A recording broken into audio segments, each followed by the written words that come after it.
Good afternoon. It is 12:30 on Wednesday afternoon. I'm Jane Monreal in for Nick Sturdivant for this side of the day on Live Impact News on WCNC Plus. We start right now with Republican leaders wrapping up a press conference at the Government Center marking 60 days since Irina Zarutska was killed on Charlotte's light rail. And so they're asking for officials to come up with solutions as what they're calling a public safety crisis now in Charlotte. And in the wake of these incidents, our Anna King is covering this story today there with the latest. Anna? Yeah, Jane, Charlotte Republican leaders just wrapped up that press conference out here where they spoke on public safety here in Charlotte. And like you said, they are calling for more to be done. So coming up here soon, I hope to be speaking with Charlotte City Council to find out just what they have in the works here. But I also did, right after that press conference, speak to some residents here just about whether or not they feel that public safety is an issue or a concern here in the city. Now, we did hear both sides of the spectrum. Some residents say they do believe this is a problem and a concern and something that needs to be fixed and addressed. But we also spoke to some residents who say they don't think that this is as big of a problem as people are making it. So we do hope to hear from Charlotte City Council here later on. Anna, can you give us a sense of the turnout? We hear that public safety is such, top of mind. And so you say residents were there, officials were there, other leaders. Give us a sense of, their passion for today's topic and today's press conference.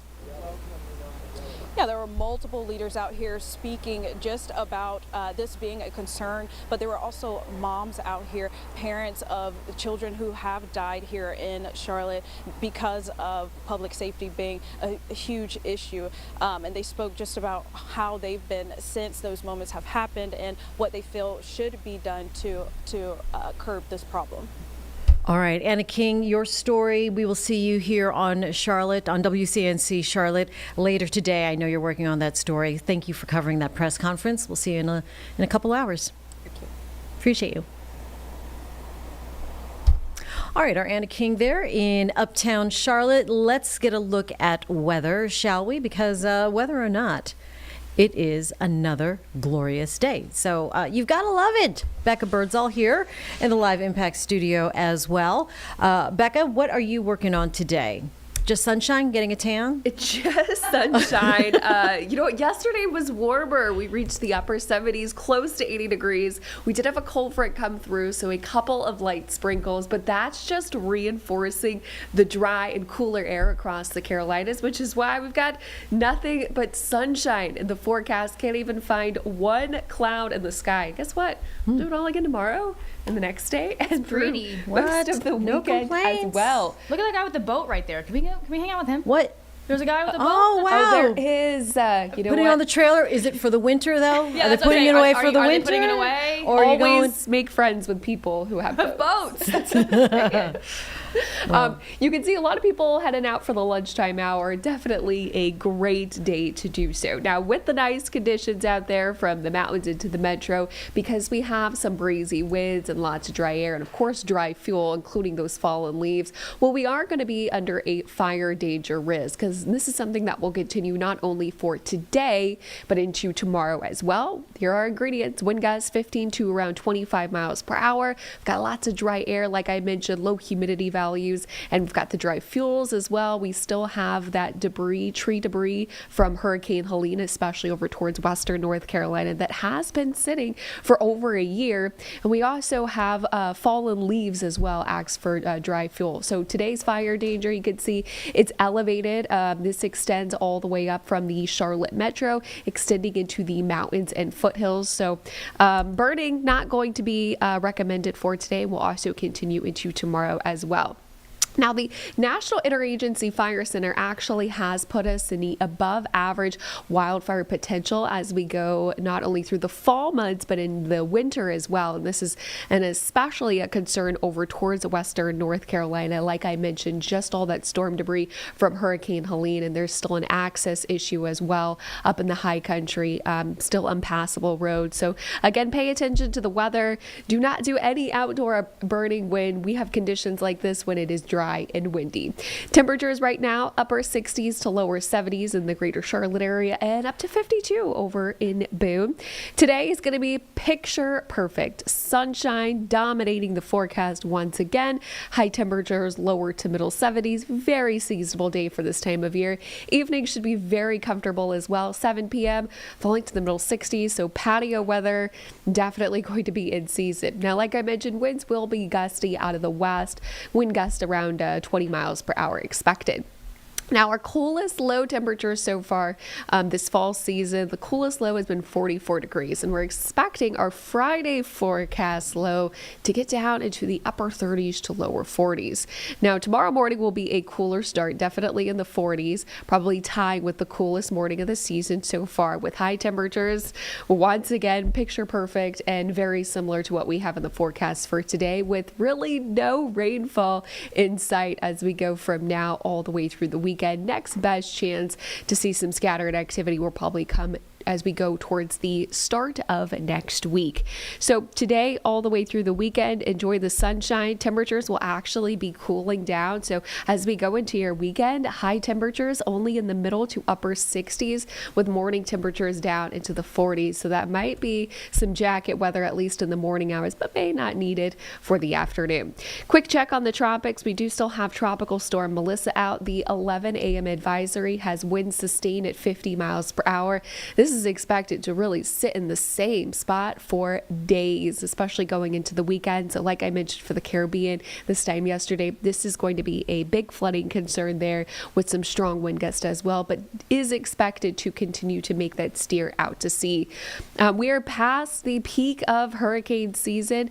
November 30th is officially the last day of hurricane season. So we are winding down, certainly not over yet, but we have not had any hurricanes to make landfall so far this season, which is actually something that we haven't done in about 10 years. So Jerry Hunt Supercenter 7-day forecast.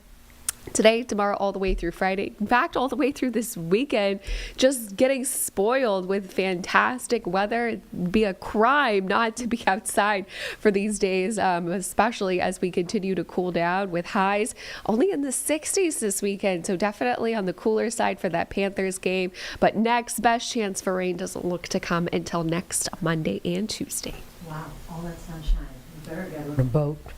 Exact. That is perfect boating weather. The cool temps are good, though, just to feel that crispness and a little energy. Yes, especially as we go towards the end of October. Next Friday is Halloween. So Halloween. you kind of want it to Halloween. feel a little cool and crisp. Seasonal, yes. Put you in the mood Right. for the holidays. Question. Yes. What position do you like to sleep in? Your side, back, stomach? So I start laying on my back. Oh, it's a whole thing. I turn over throughout the night. I start on my side. Yeah. You start on your back? I start on my back usually, and then I go probably to a side or a side. Yes. Okay, I think side is the best. I don't know. I don't know what is best for best quality sleep. I don't know. It's definitely not on your stomach, but sometimes Right. that's the only position that I can fall asleep in. Oh, really? Yeah. Interesting. All right. Well, you know who knows?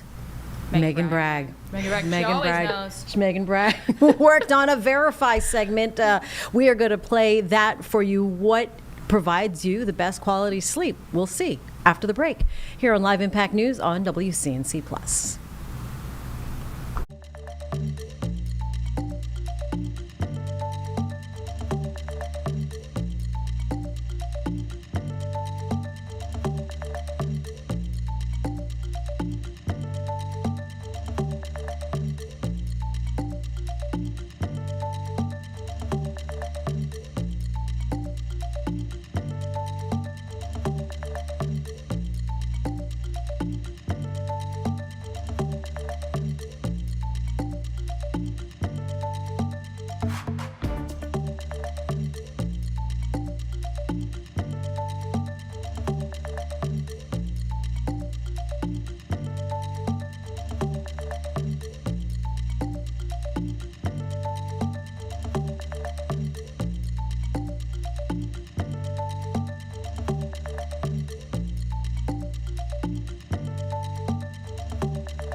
Welcome back to Live Impact News on WCNC Plus. This is news you can use.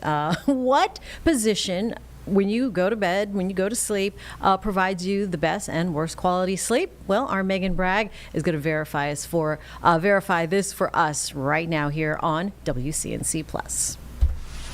There are so many ways people prefer to sleep, side, back, or even stomach. But is one better than the other? For some people, sleeping position doesn't matter, but there's a few really critical components to this. Generally, people with obstructive sleep apnea are advised to avoid sleeping on their back. Sleep specialist Dr. Nancy Foldberry with the Cleveland Clinic says while most of us sleep in the same position every night, it's natural to move around. Johns Hopkins Medicine looked at several different sleeping positions. If you have lower back pain, they state sleeping on your back may help alleviate pain. People who snore or have sleep apnea, the best position is your side or stomach. If you have acid reflux or heartburn, Johns Hopkins suggests sleeping on your left side. Before switching your position, make sure your pillow or mattress isn't the real problem. Megan Bragg, WCNC Charlotte. Did you know that, Carlene? No. That side is the best? Side is the best In general, to for alleviate snores. snoring. But- I'm and gonna then- call them out. Love you, Greg, but you snore, and so sometimes like loud. It's Yeah. very much lawnmower. Oh, snores, wow. And I have to tell him like, honey, you got to go and move to your side, and he does. Yeah, but after it a little helps- bit of a struggle. It helps so much. And the left side, because of the way the stomach is shaped, the tube from Sure. the esophagus down to the stomach, that way I think something Alleviates heartburn. alleviates the heartburn. So on your left side, if you need to get rid of gas or heartburn, you don't have to get rid of you won't get rid of it, On but your it's definitely left going to. side. So you're sleeping on your So you left sleep side. on your left side if you Got need to it. alleviate. Interesting. Yeah, I had one of my BFFs is a massage therapist, and she told me that a long time ago. Interesting. Best for guess that that makes kind sense. of issue. Yeah, because of the way your stomach is. Very interesting, isn't it? Yeah. All right. Well, there you have it. You're welcome. Get some good sleep. It's a good sleep discussion. I know sleep is always top of mind for me. It's like how bad I sleep, when I slept. All right, believe it or not, on the Senate floor, Senator Merkley, it is not him, but Senator Merkley from Oregon started a marathon speech on the Senate floor in an effort to speak against the Trump administration, including the shutdown. So this has been happening, there he is right there, since 6:30 last night.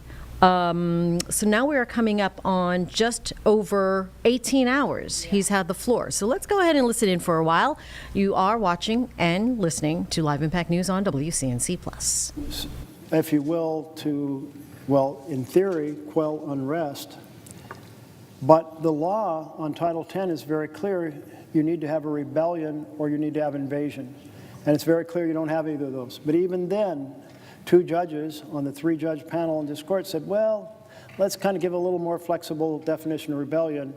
And by the way, maybe you should give more deference to the president's evaluation. After all, they run the building. And I'm like, once you say the president can simply declare there's a rebellion, then the standard set in law means nothing. You're just throwing open the doors to a authoritarian president deploying troops against the American people. And we've already seen with the provocative actions of assaults on peaceful protesters how dangerous that is. And then, of course, the Insurrection Act, as an exception to posse comitatus, is extremely scary because it explicitly has in the law a certain interpretation by the president, or deference to an interpretation by the president. The core assumption was that a person in that position would always be a person who had high regard for the Constitution and for the boundaries and for the liberties and for the freedom and would defend it like with their whole heart, mind, and soul. But that is not a person we have in the Oval Office today. So I do support efforts that a number of folks, and I believe you might be well involved in, striving to plug some of those loopholes so that that power does not get deployed. Thank you very much, Senator. Thank you. Thank you. And I note that we have a senator from Wisconsin, and I would be happy to yield for a question if she had one. Will the senator yield for a question? I will happily yield. Thank you. Thank you. Senator Merkley, you and I are both members of the Senate Appropriations Committee. And I have a question for you about how critical a functioning Congress and a functioning appropriation process is to our separation of powers, our checks and balances, and therefore to our very democracy. The federal government is currently shut down because Republicans who control the House, the Senate, and the White House are hell-bent on raising health care costs for the American people. In fact, 22 million Americans are about to see their health insurance costs potentially double, triple, or more. And the only way for us to get out of this mess is for Democrats and Republicans to sit down together and negotiate a solution. And so far, Republicans refuse to come to the table. The House has been out of session for over a month, out of town. And President Trump is leaving the country again at the end of this week. The longer this Trump shutdown continues, it appears more likely that our Republican colleagues will totally give up Congress's power, which of course is the power of the people, in the government funding process. In fact, this morning, reporters are circulating the Capitol, speculating that Congress will give up on passing fiscal year 2026 appropriation bills and instead attempt to pass a full year continuing resolution.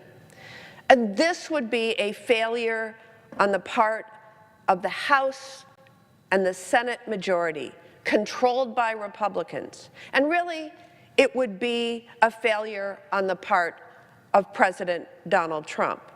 And it would be a failure that undermines one of Congress's core democratic functions, setting priorities through the power of the purse.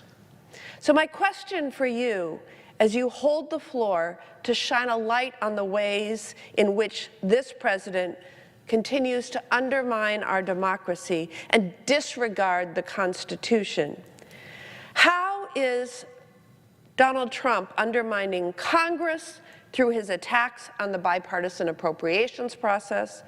And when he does that, and the majority, the Republicans in Congress, allow this to happen, how do the American people lose? I so appreciate the question from my colleague from Wisconsin. And part of the discussion earlier was you can detect the difference between a democracy and an authoritarian government in the following fashion. Are the decisions about which programs are funded, how they will operate, and how they are funded decided by the Congress?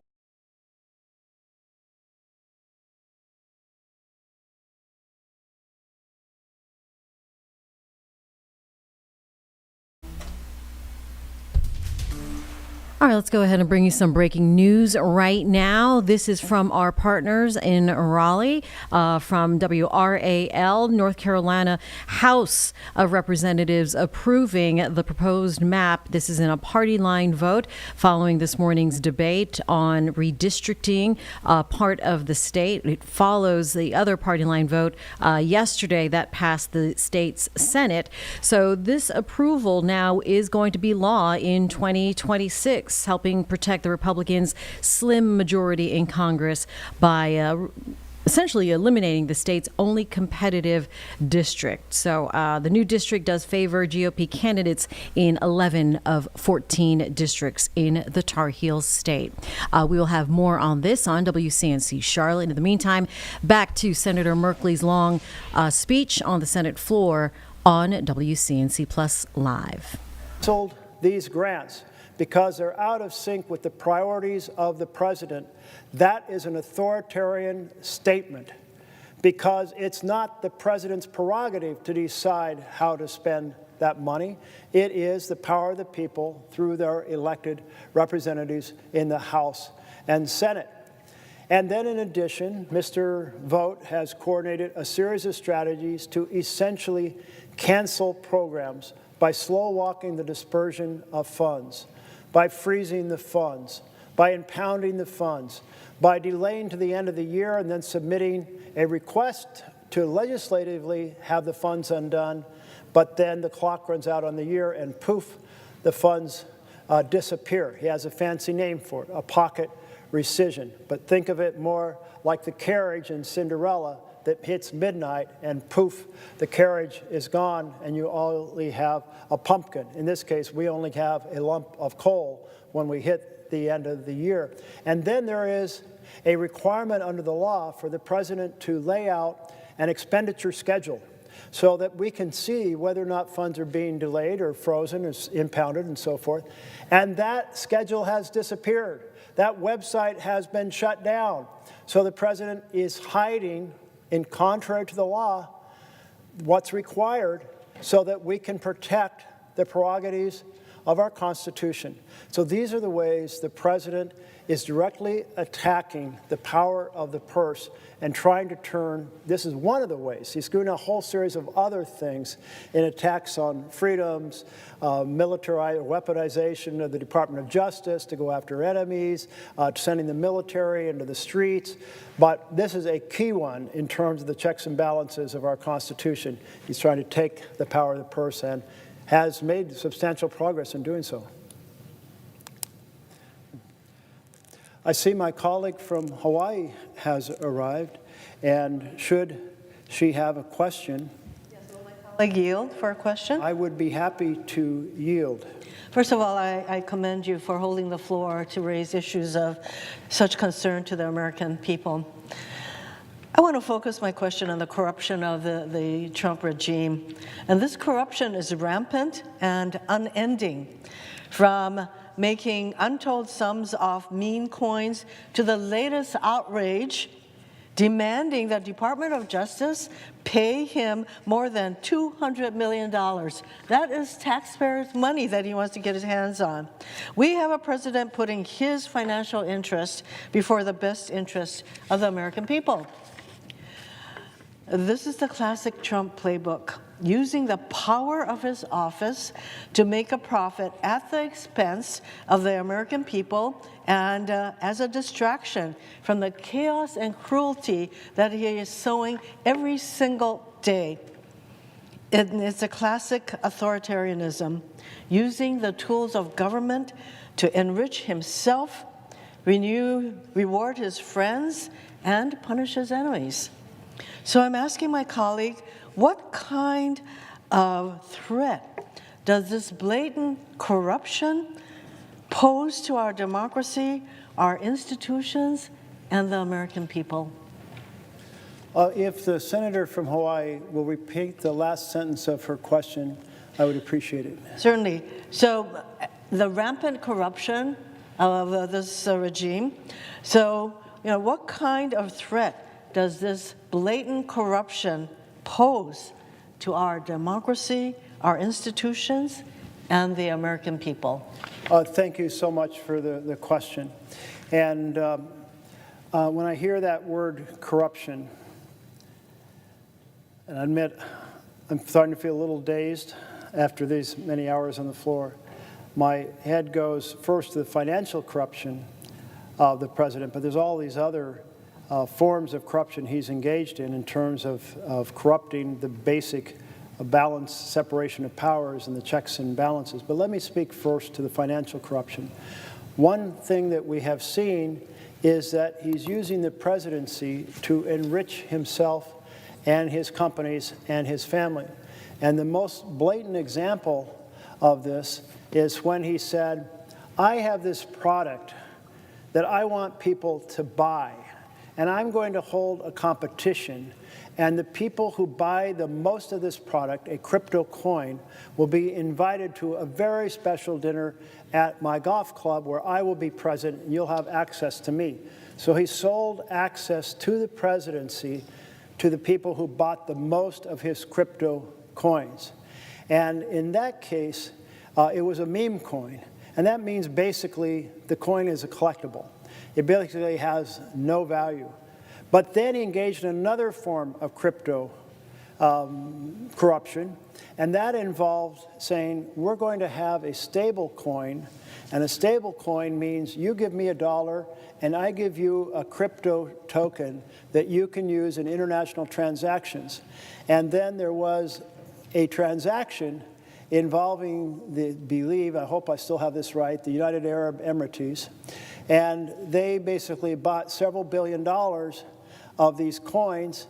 And what happens then is the president can hold those dollars until the coins are redeemed and benefit from the interest earned on those several $billion.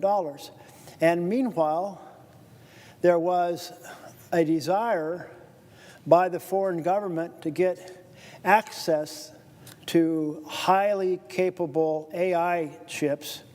And the answer was no, we're not doing that. But then after they bought all these coins and enriched the President of the United States, well, then the President said, let's give them the coins, or let's give them these advanced chips.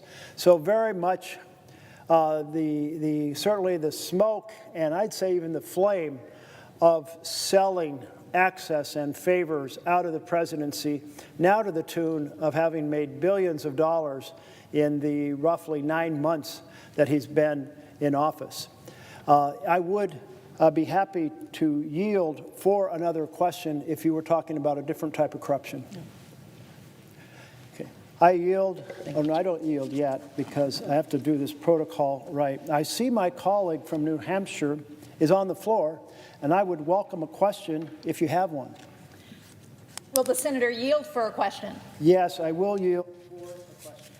I'm normally your seatmate, but I thought it might be easier if we talk this way. So I am down here in a different place than I usually am to ask a question. But I want you to know how much I and all of your colleagues appreciate your standing up for democracy. Because we are in a pivotal moment, as you've said, not just in this country, but globally. And I know that you care about not just what's happening domestically in the United States, but you also care about what's happening in the world, because you and I serve on the Foreign Relations Committee together. And I just came from a meeting with NATO Secretary General Mark Rutte, who shared that Europeans are now spending more on defense than the United States for the first time since President Eisenhower. And they are working together to strengthen sanctions against Putin and his bloodthirsty gangs who are wreaking havoc on Ukraine and Europe. And I have some good news that I wanted to share with you from the Foreign Relations Committee this morning, since you weren't able to be with us. And it applies to what's happening in Ukraine and Europe. Because this morning, in the Senate Foreign Relations Committee, the committee considered 3 bipartisan bills to address Russia's continued expanding aggression for the first time in this Congress. So the first time since the beginning of the year, we have actually taken action in the Foreign Relations Committee, action that you supported with your proxy votes, and I appreciate that, to take action against Russia's aggression in Ukraine. One bill will designate Russia as a state sponsor of terrorism because of what they've done to kidnap Ukrainian children. One will stop Chinese entities from supporting Russia's brutal war machine against Ukraine. And the final one will authorize a continued quarterly transfer of Russia's foreign assets that have been seized in the United States to support Ukraine. So I think all of these bills passed. They were bipartisan. They passed unanimously out of the committee. And I think it's a critical time. We'll get you back to the Senate floor here in just a few minutes. First, let's go ahead and take a quick break. Top of the hour here, 1 o'clock on Live Impact News on WCNC Plus.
Hi, everyone. Jane Monreal here with you just after 1 o'clock on a Wednesday afternoon on Live Impact News on WCNC Plus. Right now in the spotlight this week, following the sudden death of Hollywood legend Diane Keaton at the age of 79, has really shocked a lot of folks, fans worldwide, sparking this conversation. It's really important about a common but potentially deadly disease after Keaton died from bacterial pneumonia last week. We are joined right now by Novance Onyinye Igbokwe, and she is going to help us understand this serious respiratory infection and its warning signs. Doctor, thank you for joining us this afternoon here on Live Impact News. Yes. Thank you for having me. So many people are surprised to learn that pneumonia could be fatal so quickly, right? Can you explain what bacterial pneumonia is and how it differs from other types of pneumonia or other respiratory diseases? Exactly. So pneumonia can be a viral infection, just that kids get after a cold or adults get after a cold. It's basically fluid going down into the lungs and annoying and kind of blocking how your body breathes, right? So with most viruses, your body kind of mounts an immune response and can clear it and get it out of the way, right? But with bacterial pneumonia, we're dealing with a really bad bacteria called Streptococcus pneumoniae, right? And that pneumonia can get into your lungs and basically block off a lot of passages. It just plugs up those ducts that your body really needs to breathe. And it can lead to some really serious complications, especially if it leaves from the lungs and gets into your bloodstream or into your spinal fluid. So we're dealing with something that can not only cause pneumonia, but it can also cause meningitis. It can also cause sepsis. And that's when your body totally shuts down. So it's a pretty significant cause of illness, especially in our elderly population and in children less than 5 years old. Exactly. Yeah, so it sounds like our more vulnerable populations. And according to reports, Exactly. Diane Keaton first saw a doctor September 24th, passing away October 11th. So that puts it just over 2 weeks later. How rapidly can something like this then progress from treatable to life-threatening? Yes. And that's the key is that, that's about a 2.5 week period from when she was ill to when she actually passed away. But I think the key in her case is to know that she also had some other chronic medical problems that they said the family said she'd been sick for a little while. And that's where the problem lies. In our elderly population, like you said, our vulnerable population, you unfortunately have more diseases, COPD, diabetes, people who've been smoking for a while. And then it makes the bacteria a little bit more susceptible, right? So your lungs are not able to mount a better response because you're already kind of tired or you have an illness that you are also treating. If she was on medication that made her more immunocompromised, even as simple as steroids or some, autoimmune diseases, then that brings down your body's ability to kind of respond to this bacteria because your body will send out these T helper cells to come in and fight the infection. But if it's busy doing other things as you age, then it's not able to mount a more sustainable effort to fight the bacteria. So we've seen people decompensate usually within a week after they get admitted and you're putting them on antibiotics, right? But sometimes they decompensate to the point where they have to be on a ventilator and then they're in the ICU and you're just kind of watching to see if the body will respond. So that's pretty typical of Streptococcus pneumoniae. Yeah, all right, that makes sense. All right, so let's talk about some of the red flags or warning signs that folks might want to watch out for, and how do they determine, what can distinguish bacterial pneumonia from the common cold or the flu, and when shall they seek treatment? Yes, that's a great question. And I think it's really important for you to first classify vulnerable or not vulnerable, right? We have some 65-year-olds who are out there running marathons and who are very active in their day-to-day. For those people, when they have a cold, yes, I expect it to clear in about a week to 10 days, right?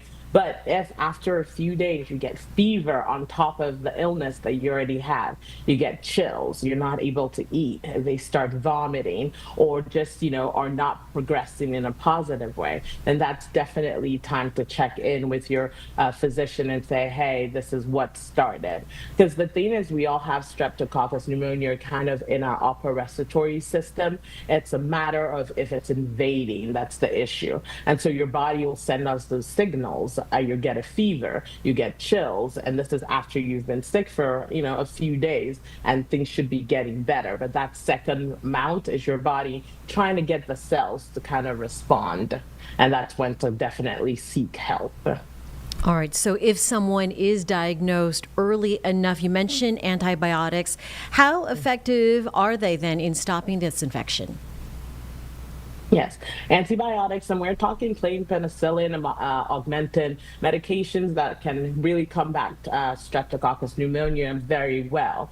But the thing is, we have a vaccine for pneumococcal pneumonia, and that has really made a great impact over this last, 50 years or so that it's been in our society, and brought down the incidence of kids getting hospitalized, adults getting hospitalized, and really reduce the incidence greater than 90%, right? So with the pneumococcal pneumonia vaccine, when you get it, it really reduces that incidence. And then if you then combine that with the antibiotics, then streptococcus pneumonia is something we can actually, get rid of and cure. But it takes kind of like, a two-way street where we've got the vaccine in there, and then the antibiotics joins in to make the infection go away.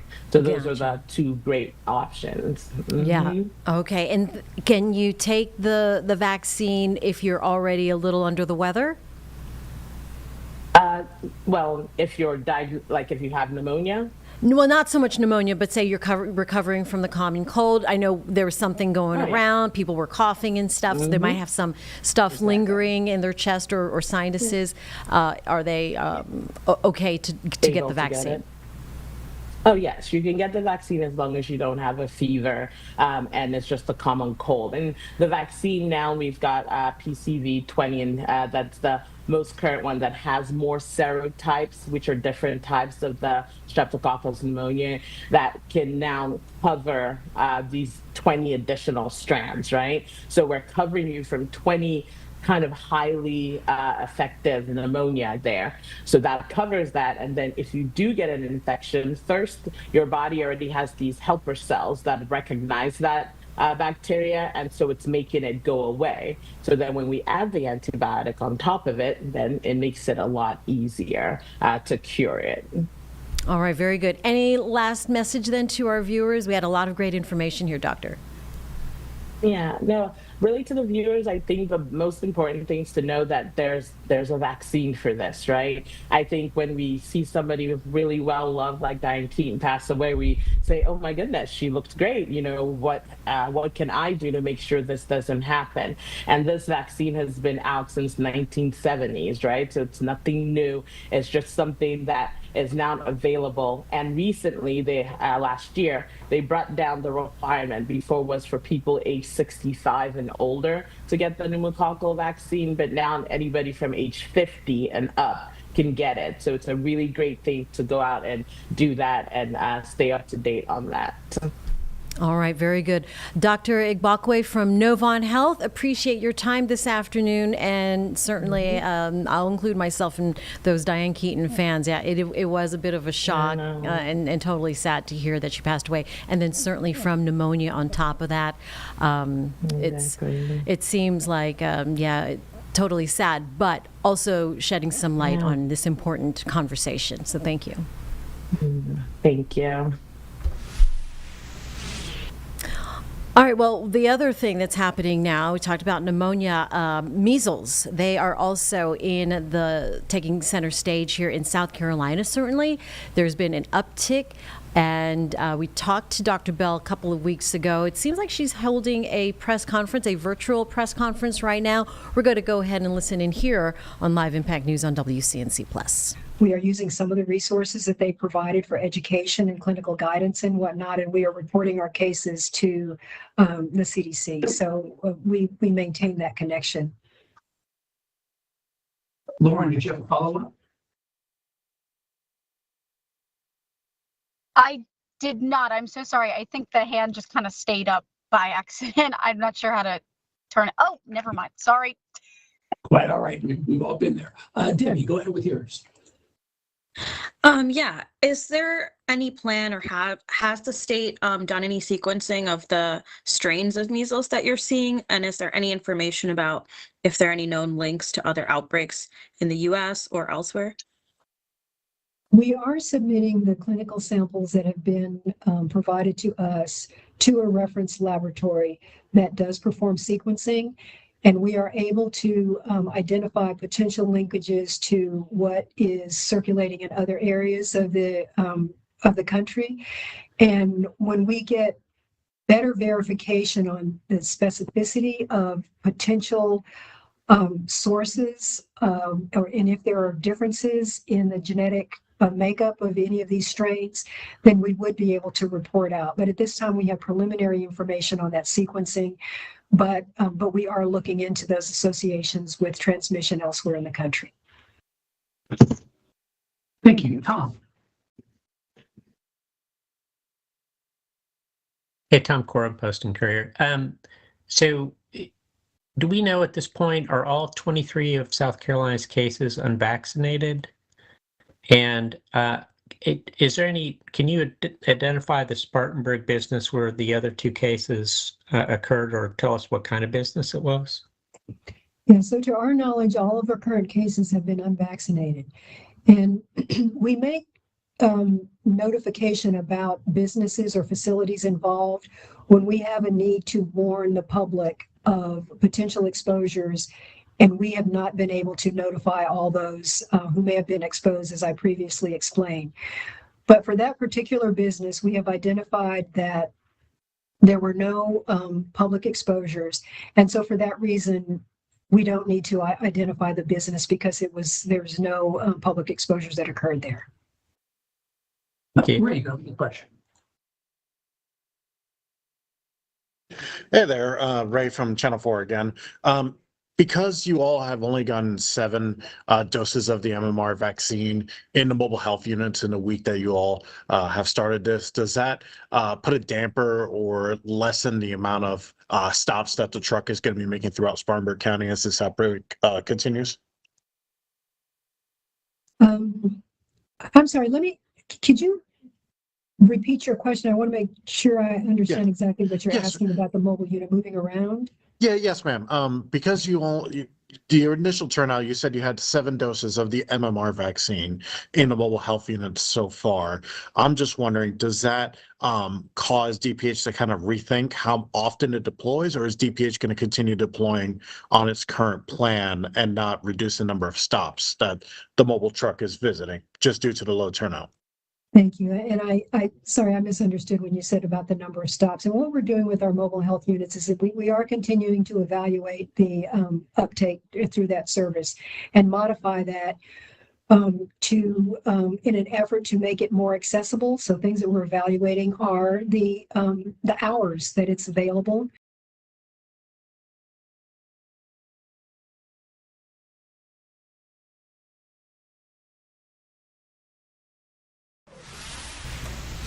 All right, we will see if we can get that feedback up and running. A virtual press conference happening out of South Carolina due to an uptick in measles cases. For now, let's go ahead and take a break. You're watching Live Impact News on WCNC+.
Welcome back at 1:20 here on Live Impact News on WCNC Plus. I'm Jane Monreal. If you were with us here about half an hour ago, this is breaking news in North Carolina and making national headlines right now with a new congressional map becoming law ahead of 2026.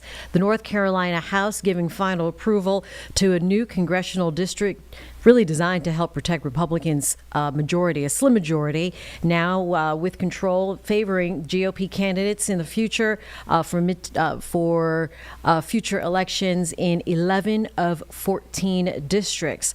This follows Monday and Tuesday's debate and the Senate passing it yesterday, the state Senate passing it yesterday. This morning, more debate continued for our House of Representatives. They approved it and have passed it now just in the last half hour or so. More to come as we expect to hear from both GOP and Democratic leaders in the state on what is now what President Trump and the administration is calling on GOP-controlled states now on North Carolina, which will help, again, Republicans in future elections. Also, we are following some developments, if you will, out of Washington, D.C. I want to play this for you right now because this happened also moments ago. You heard about the new ballroom that is going to be happening. You see that smoke? So more demolition work. What we are assuming is the not final demo, but that east wing of the White House. And now taking a look, is this live? This one's live here. Okay, let's take this live.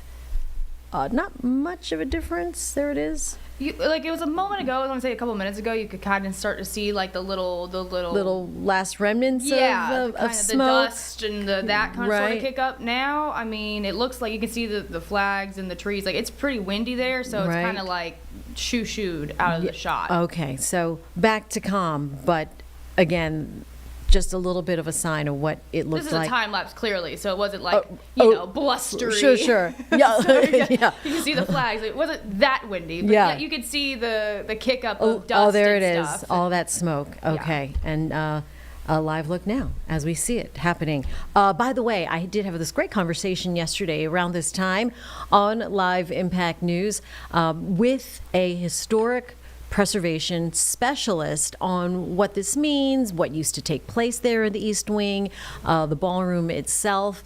And that conversation is available on our YouTube channel. Go check it out. A lot of folks have anyway. So it's pretty cool. Just give you a little bit of background information on what happened there as the president is calling for a new ballroom at the White House. All right. It looks like Dr. Linda Bell is back up and running with this virtual press conference happening on measles, saying the latest now. We'll listen in live on Live Impact News on WCNC Plus. Investigations of measles in North Carolina at this time. Thank you. Thank you. Baker, go ahead, sir. Yeah, just one more. My understanding, if I read y'all's data correctly, is that the Global Academy School has only a 17% vaccination rate for MMR.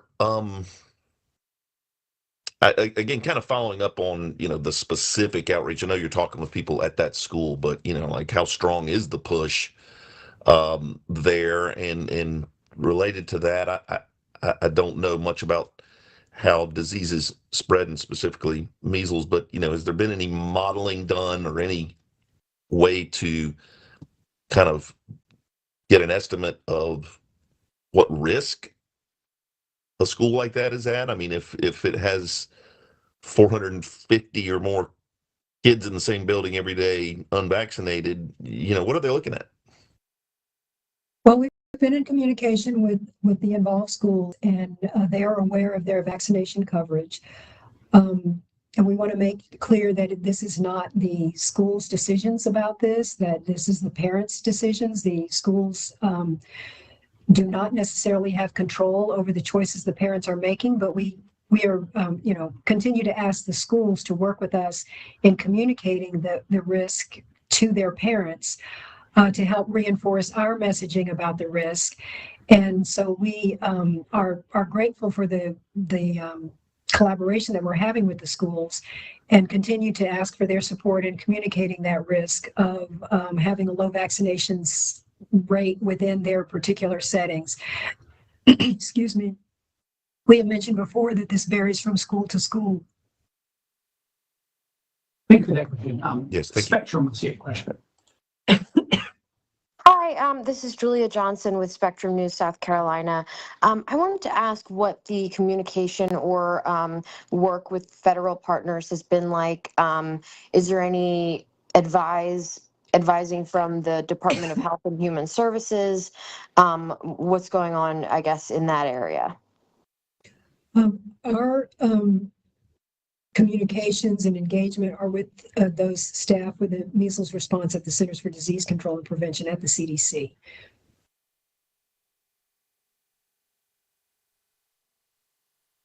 Any follow-up? I guess what kind of guidance have they given other than just promoting the vaccine, or is that the extent of it?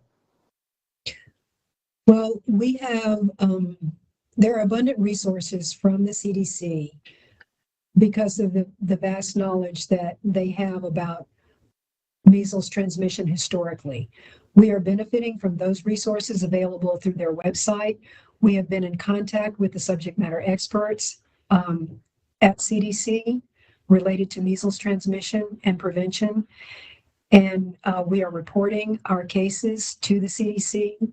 So we are engaged with them by using their resources through teleconferences and benefiting from the resources that I've mentioned. Thank you for that question. Do we have any further questions for Dr. Bell today?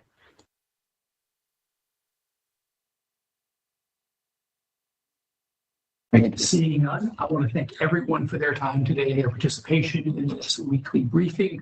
We appreciate, again, your understanding of our timelines. Our scheduled update session is Tuesday at noon and Fridays at noon for new case counts or any new information. Should any kind of breaking news or situation arise, we'll certainly be.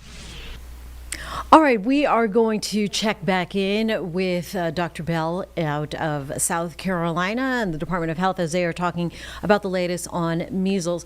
We stay with a bit of the education beat as there is a teacher walkout of sorts, a protest out of Union County. And so our Miles Harris is covering this story for us today. We're checking in with him and seeing what you've uncovered and who you're talking to this afternoon, Miles.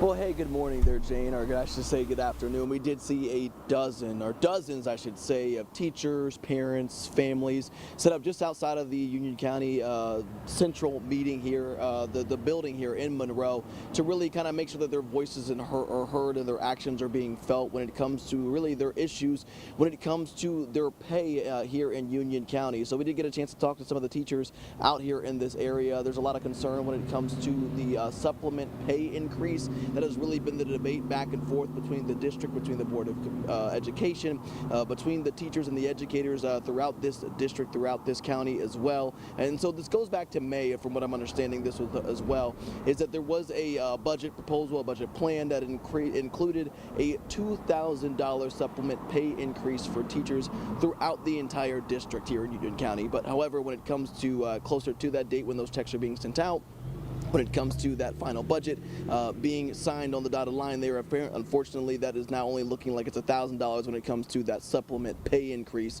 And so there's a lot of issues with that from teachers and educators at this point. When we talked to teachers this morning, they had mentioned that, hey, when it comes to test scores throughout the state, we rank the highest, but the salaries, the pay increase is actually among the lowest. So they actually did a sick out day, a teacher walkout, as you would say, Jane, is really making sure that those voices are being heard, that that it is about those pay increases, that it is about that money, but it is also about the respect that these teachers feel like they do deserve when it comes to educating the future here in Union County, Jane.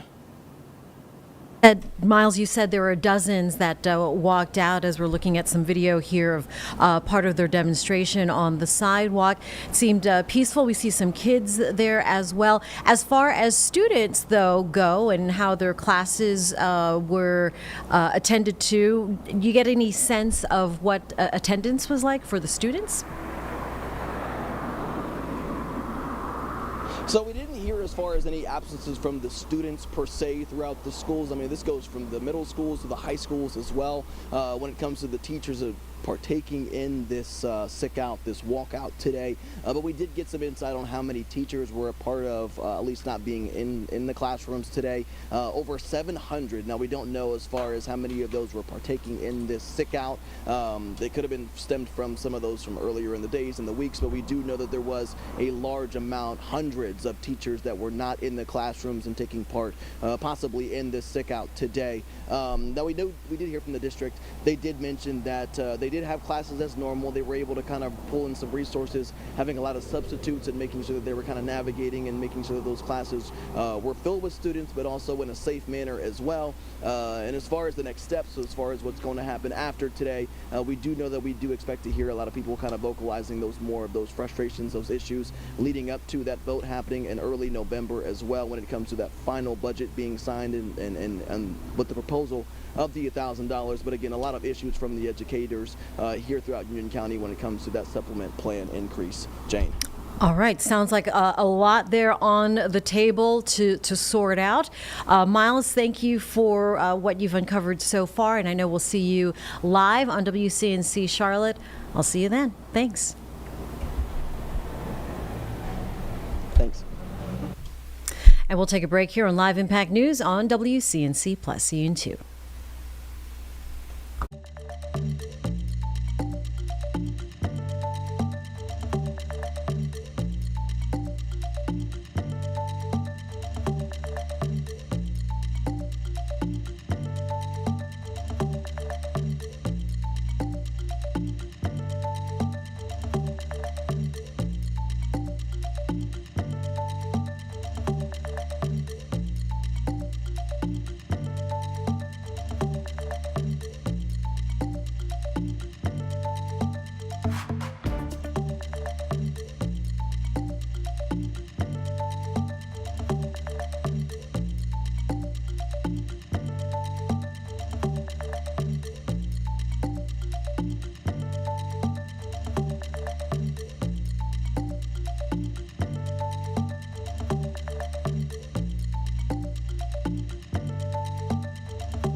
Just after 1:30 on Live Impact News on WCNC Plus, I'm Jane Monreal in for Nick Sturdivant, who has today off.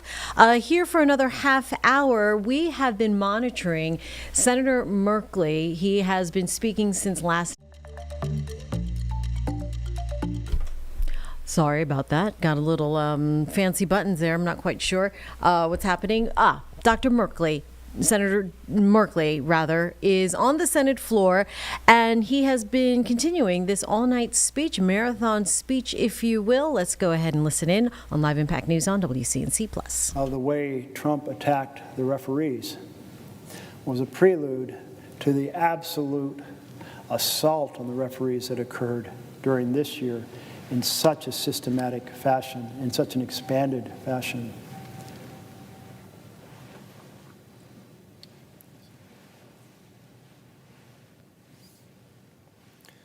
The Trump administration also mounted efforts to sideline key players in the political system. President Trump's rhetorical attacks on critics in the media are an example. He repeated accusations that outlets such as the New York Times and CNN were dispensing fake news and conspiring against him.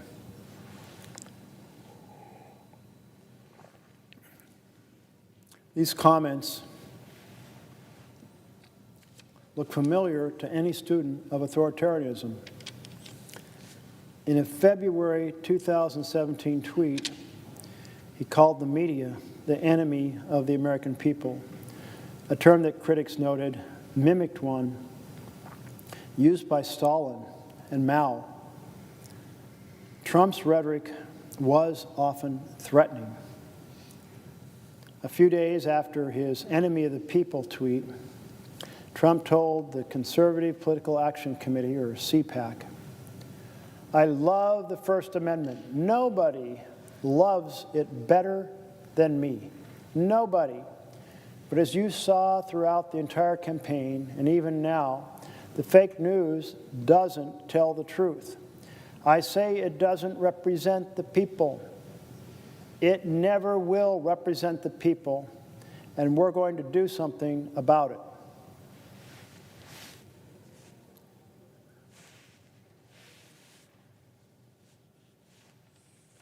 Do what exactly? The following month, President Trump returned to his campaign pledge to open up the libel laws, tweeting that the New York Times had disgraced the media world, gotten me wrong for 2 solid years. Change libel laws, end of quote.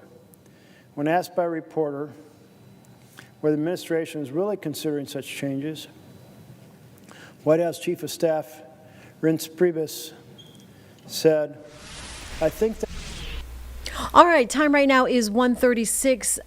Senator Merkley's comments continuing there from the Senate floor, so we're going to go to that when we can. In the meantime, let's get you excited. Look at that. There's a live picture of Bank of America Stadium in the middle of Charlotte. It is the place to be, not only for football, but for soccer.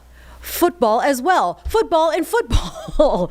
FC is what we're talking about. We're getting pumped, and joining me right now because a historic playoff for Charlotte FC is happening next week at Bank of America Stadium. Chief Revenue Officer of TSC, Eric Sudol, is joining me now. Eric, thank you for joining us here last minute on Live Impact News.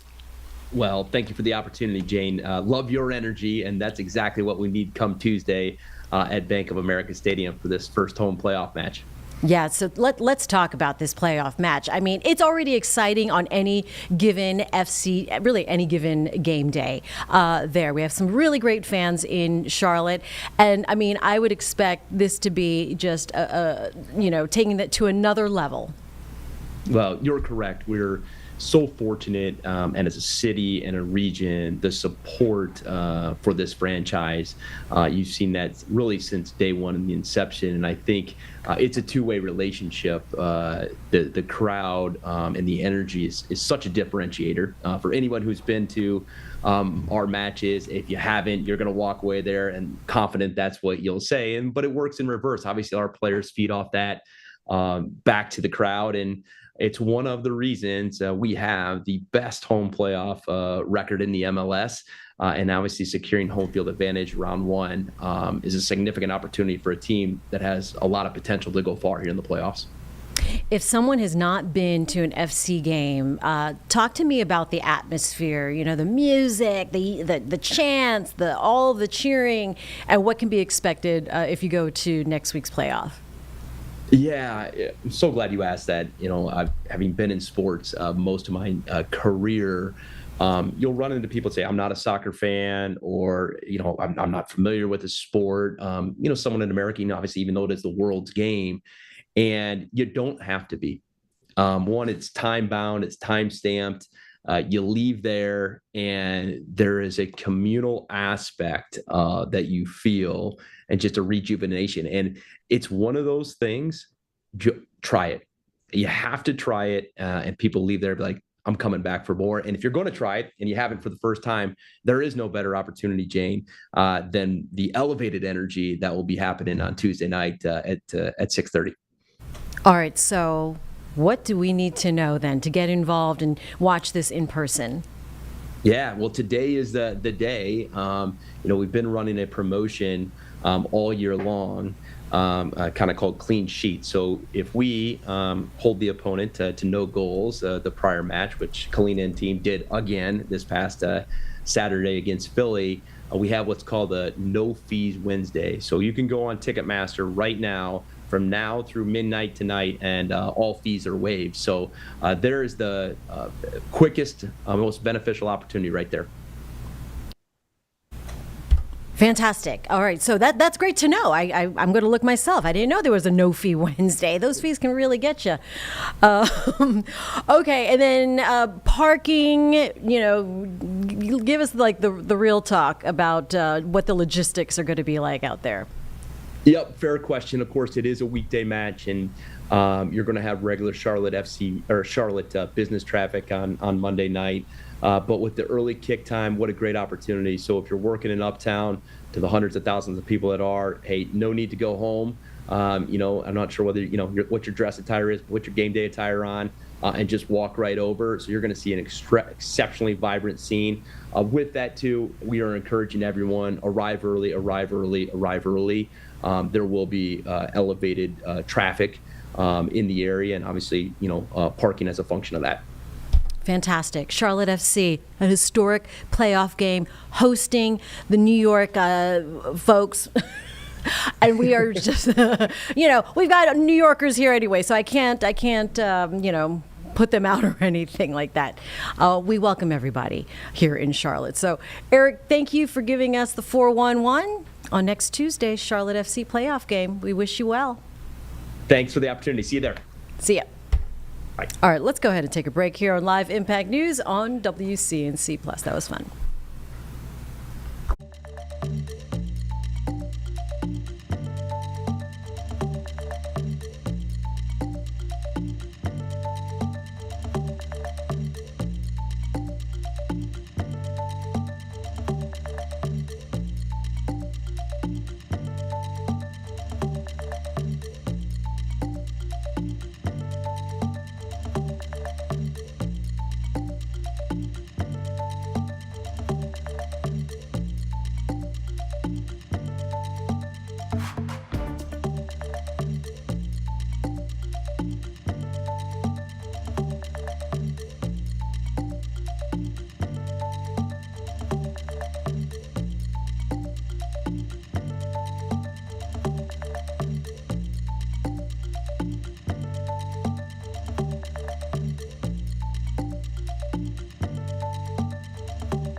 Welcome back, everybody. You're watching Live Impact News on WCNC Plus. Want to take you around right now and show you some live pictures.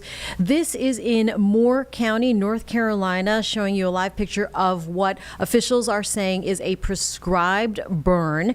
All of that smoke, though, visible in the sky, causing that major cloud. But if you are concerned, this is a controlled or prescribed burn affecting folks there, especially in Moore County. But it will be visible for miles. Up to Boston. This is a live picture right now from the air and the NBC affiliate covering an accident, as you can see, involving a school bus. We are waiting to learn more details with one lane of traffic open, working to see if there are any students on board. But by judging by the inaction, I'll call it inaction or inactivity, it seems that it is not as urgent as it would be in what would be more dire circumstances.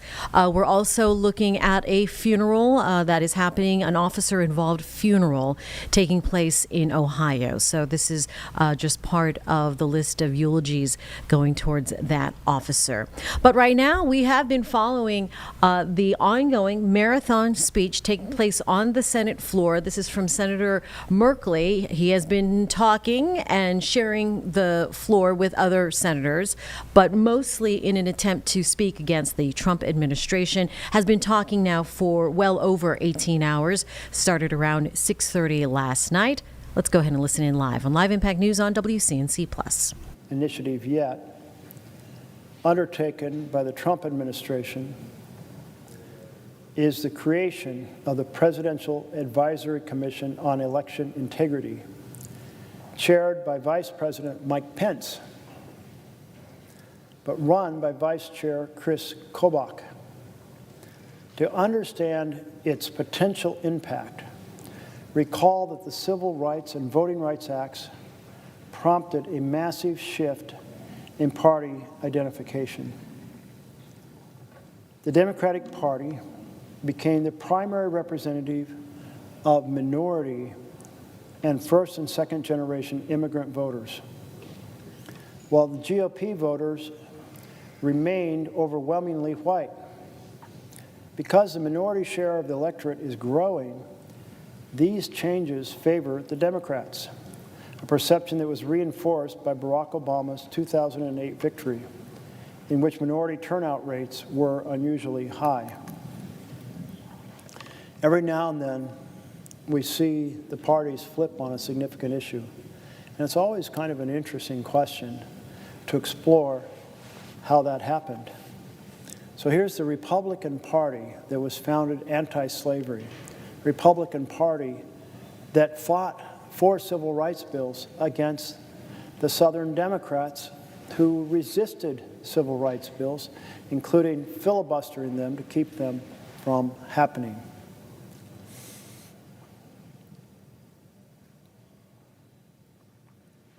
So you would think that in that situation, once civil rights were actually conveyed by the Voting Rights Act, it might be the Republican Party that quickly absorbed the new voters, since the Republican Party had been the premier champion for civil rights. But that's not the way it worked out. The Democratic Party, with Johnson, took the lead in overturning the bans on voting participation by minority Americans. The Democratic Party, although being the party that had long oppressed and suppressed civil rights, became the party that pushed through the 1964 Civil Rights Bill and the 1965 Voting Rights Act. And it's the Democratic Party, despite its long history of suppressing civil rights, that became the welcoming party for newly enfranchised minority voters.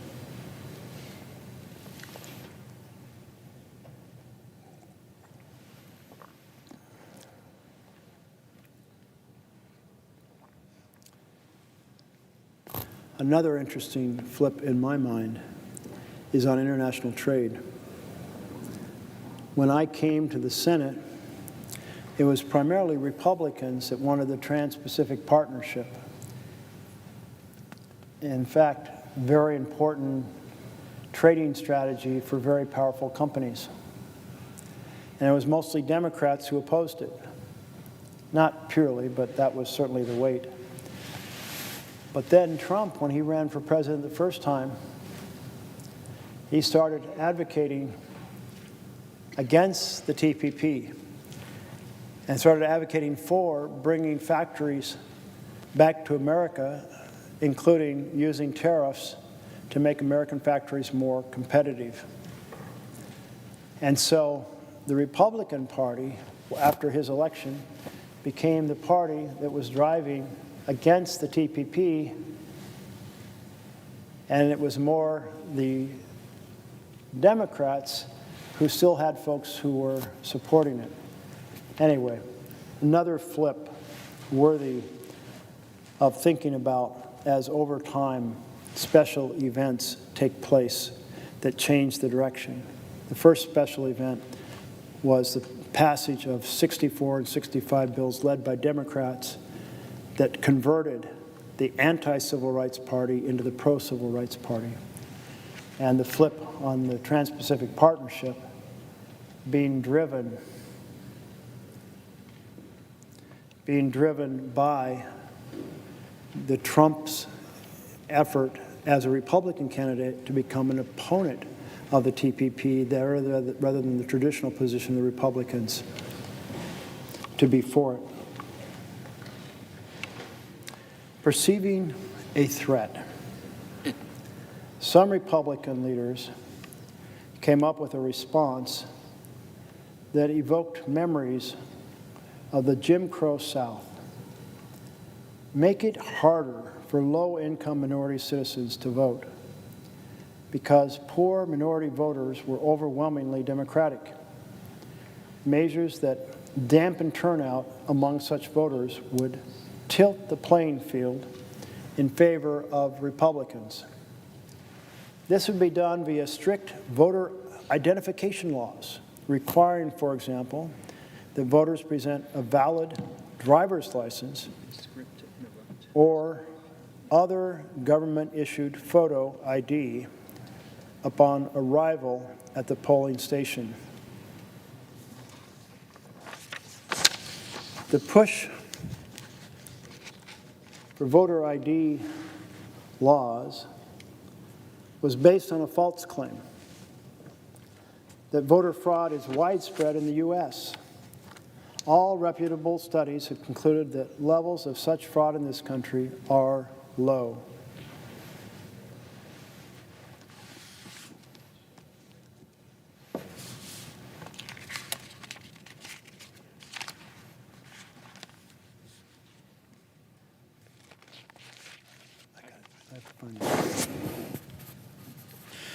Will the senator yield for a question? I see the senator from Arizona on the floor, and yes, I will yield for a question. Well, Senator Merkley, I appreciate everything you're doing to highlight the many ways that this president has been undermining the Constitution and the rule of law. We've now experienced about 9.5 months of this presidency. And I'm going to ask you a question about one thing in particular, and it's about the U.S. military and the leadership of the U.S. military. But I want to kind of set the stage here a little bit. The United States has the most lethal military in the history of the world. The president presiding right now has experienced that as a U.S. Navy SEAL. You know, I myself, as a pilot flying off of an aircraft carrier in the first Gulf War, no nation, at least today, matches the combat capability, the professionalism, the effectiveness of the United States Navy, Air Force, Army, Marine Corps, and now Space Force. And I'll include the Coast Guard too, because we like to count the Coast Guard, especially when they partner with us on things that really matter to the United States. You know, one of those I'd like to discuss, where we should see more involvement from the Coast Guard, is what we are currently seeing in the Caribbean with regards to drug trafficking, which is a problem and presents a clear and present danger to the citizens of this country. And it's something we need to do more about. I was on one of the cable shows last night talking about this specific issue. So to date, there's been about 6 or 7 strikes in the Caribbean that have killed 32 people. And, you know, some of those were trafficking drugs. Those routes, by the way, Senator Merkley, are used generally to traffic cocaine and marijuana through the Caribbean to Caribbean islands and onto Europe. They are not the routes that traffic fentanyl to the United States. And over the last 6 weeks or so, we have conducted kinetic strikes against these boats without what I recognize as the legal authority to do so. It's not something I've seen in my experience in the United States Navy. I spent 25 years in the U.S. Navy that I've seen during my career. I'm now retired. But during my career, I never saw a president command the Department of Defense to do things that I felt were outside the boundaries of what we would consider legal action against, illegal action against people. We have traditionally done this with the United States Coast Guard, sometimes in conjunction with the United States Navy, where in a partnership, they do what we would call law enforcement. And members of the Coast Guard come aboard Navy ships. We interdict drugs that are coming through the Caribbean, or more often on the Pacific side, on the western side of Mexico, up into California. And we interdict those drugs, and then we prosecute those individuals. And in my view, I think the administration has not made a We will get back to the Senate US floor here in just a couple of minutes. You're watching Live Impact News on WCNC Plus.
Welcome back to Live Impact News here on WCNC Plus. It is right off the top of the hour, 2 o'clock here. I'm Julie Kay, taking over for Jane for the next couple hours.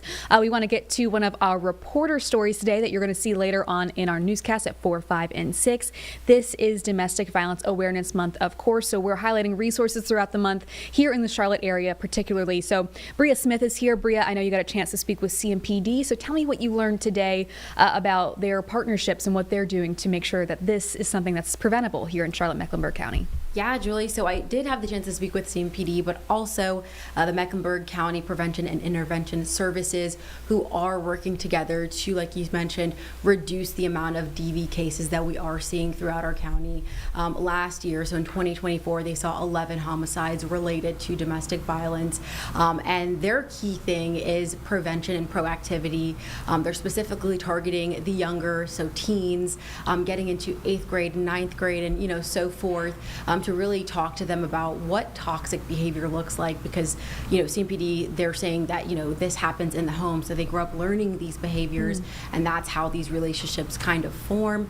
So a couple of things that they're working on. CMPD, it's something kind of new, so they're wanting to target repeat calls that they might get, where these cases may not go further into investigation. So looking back at data from the previous month to see did we get this call more than once? How can we assist maybe this victim in this case? So they're working together just to make sure that again, reducing those cases, and then also opening up an umbrella center. So that's through CMPD, which will allow victims to have all the resources and information that they might need in one space instead of going from place to place. So really just a resourceful hub, their partnership alone. Yeah, I think that's really interesting too, that this work is something that continues and evolves as they get more resources. I'm really curious about this umbrella center that opens next year, correct? Yeah, so I believe there is one open currently, if I'm not mistaken, but yeah, it is something that they're currently working on, and it sounded like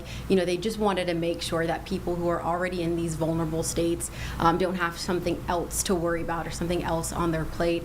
And CMPD is also in partnership with the Safe Alliance Shelter hosting a donation or collection drive, so people can donate supplies for survivors is what it's called.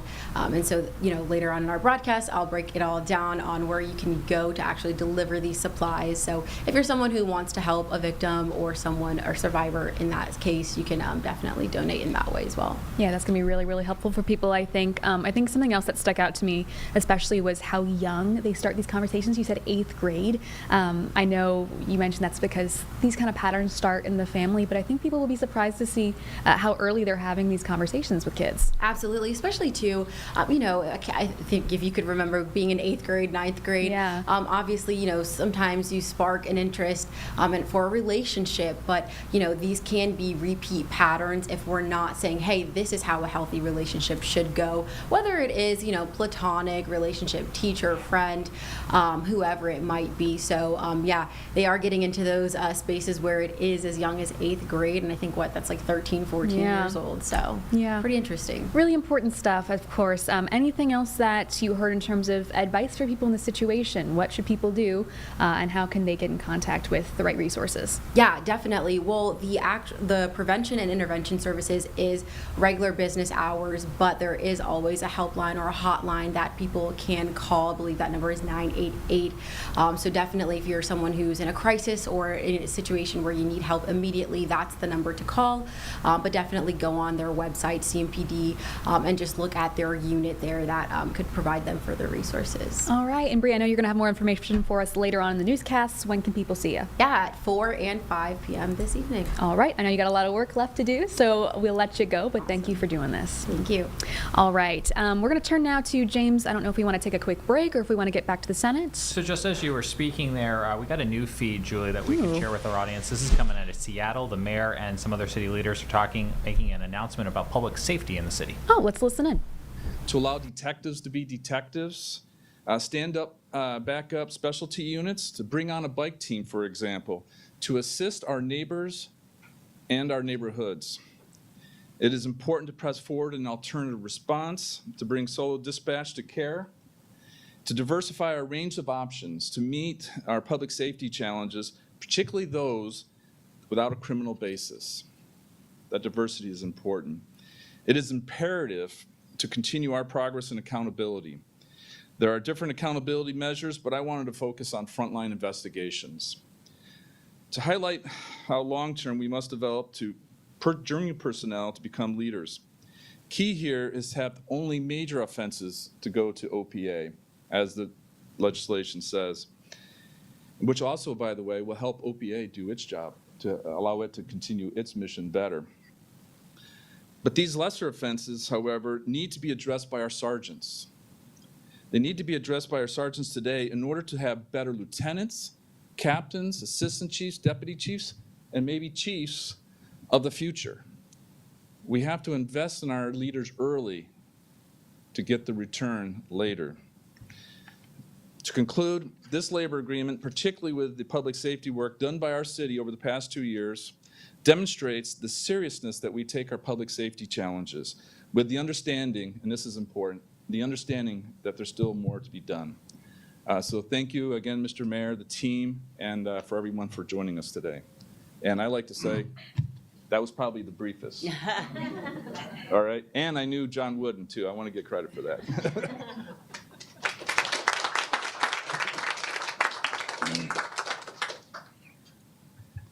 In closing, before we take some questions, again, I want to thank all of our police officers who supported this agreement, our labor partners, and clearly everyone in the community who advocated for a comprehensive and collaborative approach to public safety. And so before we take questions, I also want to note that you heard quotes from both Aristotle and John Wooden in the same press conference. You don't get that every day. And with that, let's take some questions. David. Do the salary raises here, are those included in your budget? Is the city going to have to come up more money for those, and then have the SMOG members ratify this contract? The numbers are included in our budget. They're included in our budget. They're within the parameters that were approved by the city council, and these numbers are higher than the proposal that you came out with. let me give you specific what the numbers are. It's roughly $130 million over 4 years. They are, again, premiums. I think, let me look at my notes. 4% for a bachelor's degree, 1.5% for an associate degree, and 1.5% if a multilingual language is that they qualify for that premium as well. So it's 130 over 4 years. So I guess it's the city council going to have to come up with more money to pay for the raises. Andrew, would you? No. Short answer. And have SMOG members ratify this agreement? Yes. Yes. That's. Sorry, it wasn't clear, but that's what we're announcing. They did ratify it. I think their process is over. Would you like to? I can respond. Andrew, introduce yourself. Yep. Andrew Meyerberg, I'm the mayor's chief of staff. We have SPOG ratify the agreement over the weekend, so their membership voted the agreement through. And this budget, our budget, presumes the cost of the contract. So there is no new money that would need to be added. It's within our proposed budget. And I want to recognize for those folks that are here, I could have gotten you by name, but I want to recognize those folks that didn't have speaking roles. Thank you for being here. We're all part of this system. So, yes. Question for Chief Barden, if I could.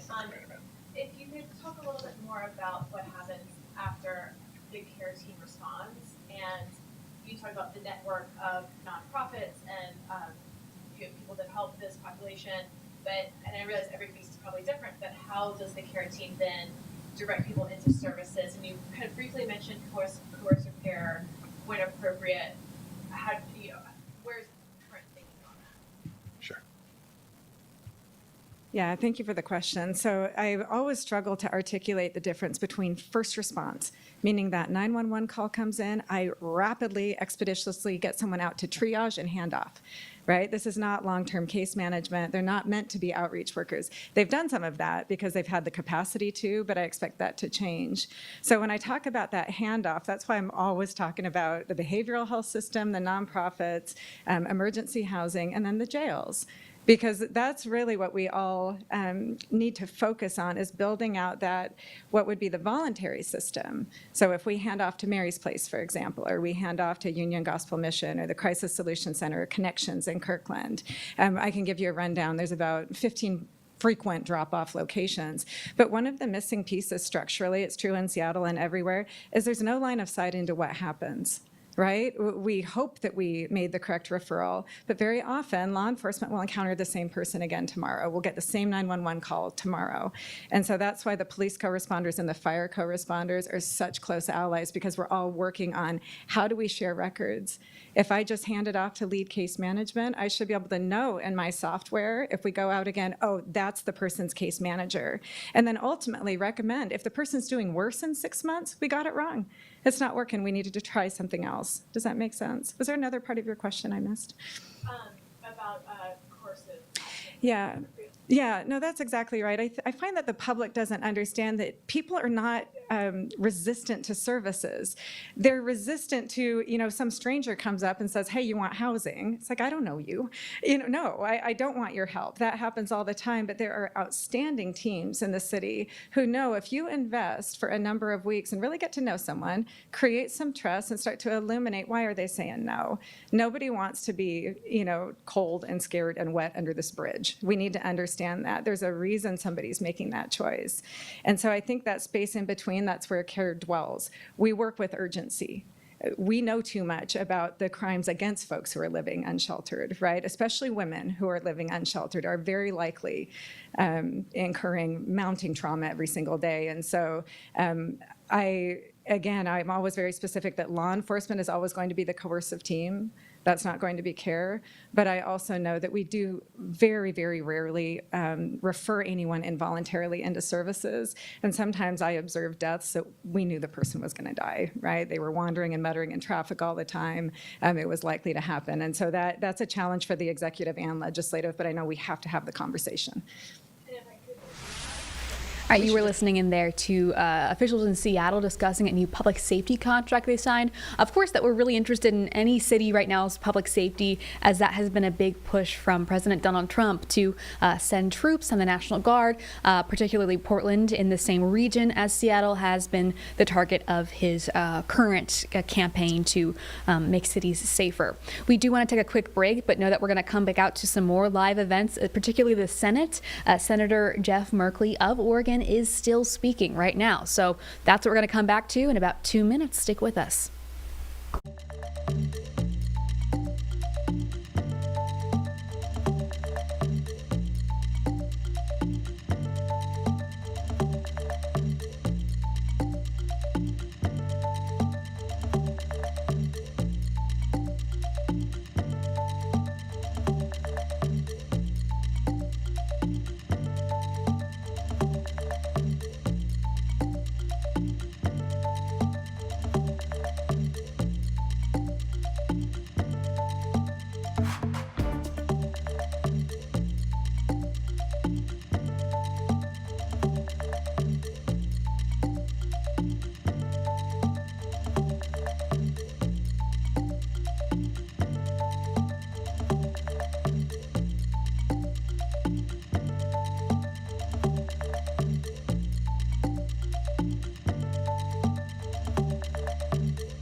Welcome back to the Live Impact Studio. Julie Kay here. It is 2:15, and Senator Jeff Merkley of Oregon is still going at the Senate.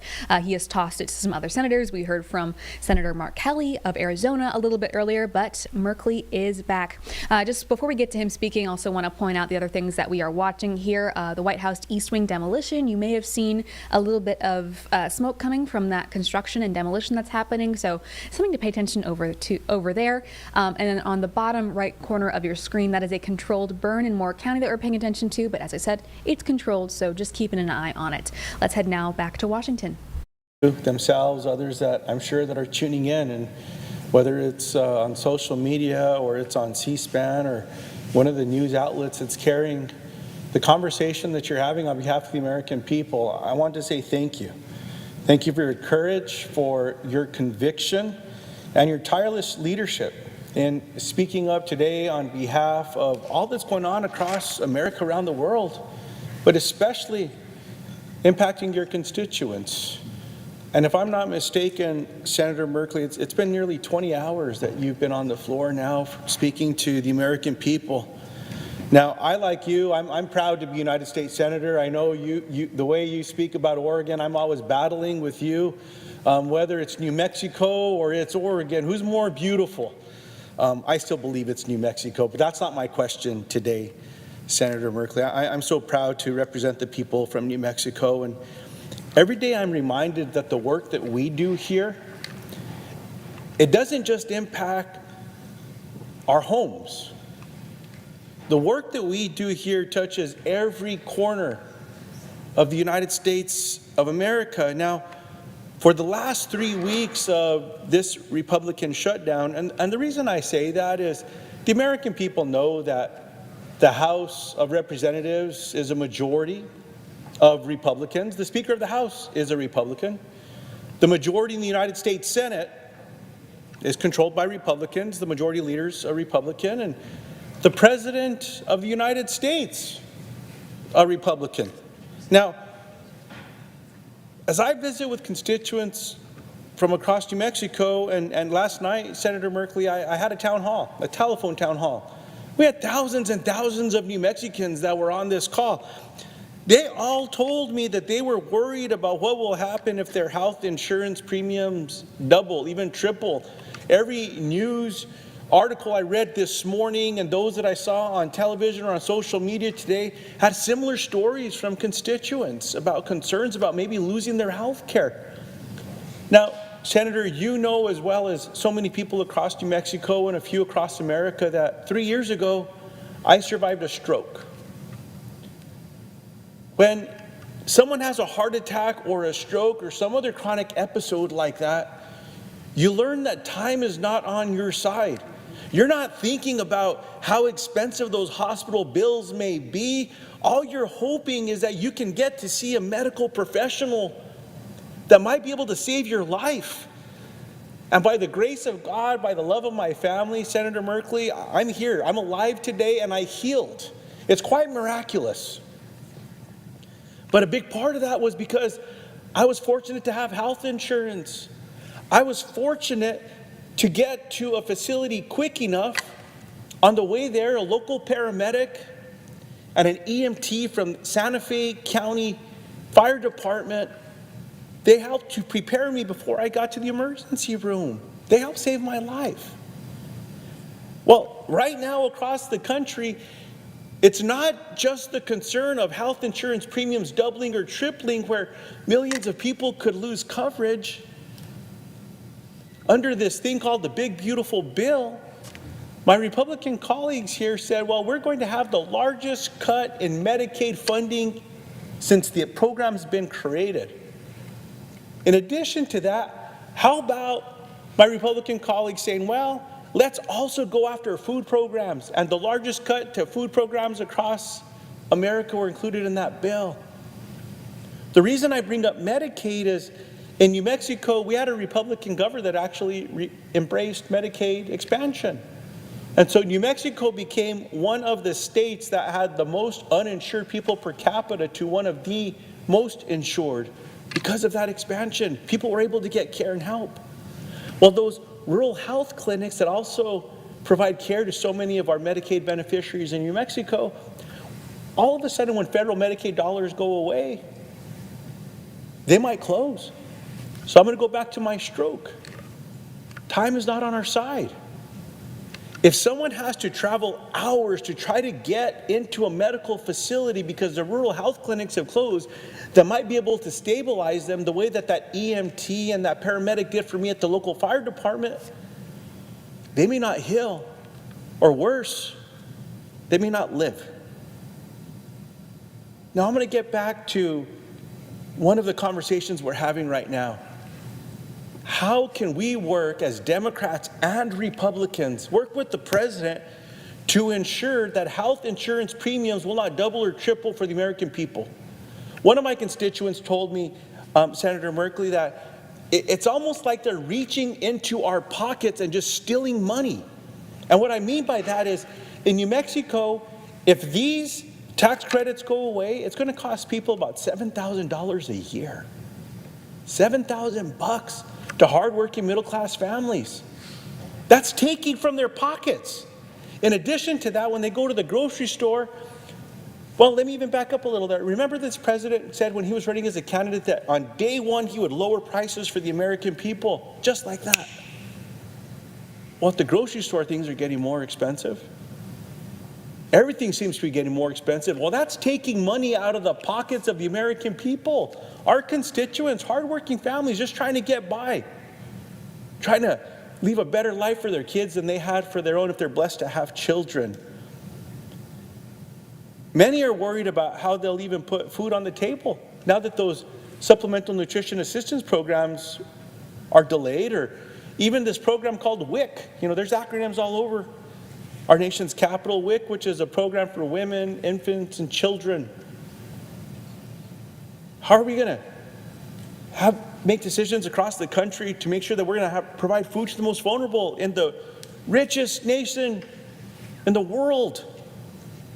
Everyone seems to be worried about that except for President Donald Trump. The reason I say that, Senator, is this week, all President Donald Trump seemed to care about was breaking ground on this $250 million ballroom. And some constituents have reached out to my office and, well, what does that mean? And I've told them, well, the president allowed a bulldozer to go and knock down part of the White House so he could build a $250 room to throw some parties in. That's essentially what's happening. I mean, heck, in New Mexico, Senator, if someone's going to do some remodeling to their home, they have to go pull local permits and get permission and follow the rules and all the rest. Not this guy. At a time when people are about to have their health insurance premiums doubled or tripled, food programs are getting taken away, this president says his priority is build a $250 million party room. That's a lot of money. That's more money than most people will see in their lives. I mean, heck, $1 million is one of those numbers. In addition to that, President Trump decided to throw a picnic yesterday for some of my Senate Republican colleagues that wanted to be there. And I was told that he gave away thousands of dollars of his own personal Trump swag. What's that? Hats, signed bags, pens, I don't know what else was in there. Watches, maybe a pair of his shoes. Now, instead of working to end this shutdown that they started, they decided to have a picnic. And it's my understanding that President Trump may be even leaving the country this weekend, leaving for a week, as opposed to bringing people together. I'm reminded, Senator Merkley, that President Trump said not too long ago in an interview, if there's a shutdown, it's up to the president to bring people together to prevent the shutdown. I think in that same interview, the president said something along the lines of, if there's a shutdown, it's a bad mark on the president. Sounds to me like the president should be bringing people together. Now, one of my constituents last night from Albuquerque, New Mexico, shared with me that she'd been furloughed, a federal employee. She told me she didn't know how she was going to pay this month's bills without a paycheck. She felt that President Trump was doing nothing to end the shutdown, and she didn't know how she could continue handling all the stress of not being paid, because that's something else that we're not talking about here.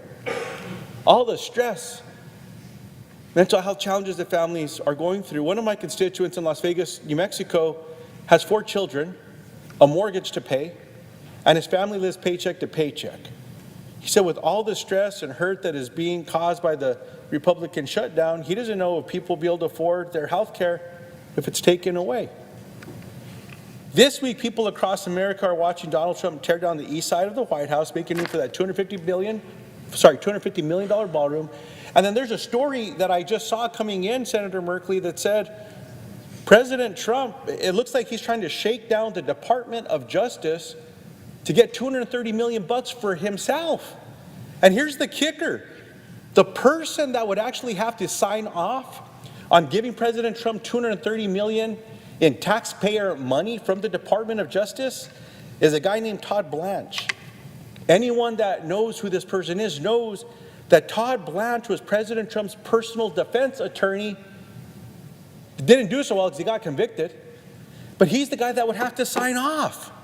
So I'll sum it up this way, Senator Merkley, and I have a question for you, sir. My colleague from Hawaii said it perfectly yesterday. Here's the quote. There is enough money to bail out Argentina with $40 billion. By the way, for people that don't know what that means, to all the ranchers, cattle ranchers in America, President Donald Trump said he's going to go bail out Argentina by $40 billion of their beef. And what is that going to do to American cattle producers? So anyhow, back to the quote. There's enough money to bail out Argentina with $40 billion. There's enough money to buy Kristi Noem, who's the Secretary of Homeland Security, a $173 million personal jet just to fly a little more comfortably. There's enough money to renovate that ballroom, $250 million, but there isn't enough money for you, the American people. It seems to me the priorities are clear. So will the senator yield for a question? Yes, I'm yielding for your question. Senator Merkley, how are Americans supposed to trust an administration that seems so focused on giving things to themselves when Americans are worried they won't be able to afford basic necessities like food and health insurance? And I yield to the senator. Yeah, thank you so much for your question. And you've laid out so many points here about kind of the mismanagement of America's funds. And we could add a few more to them.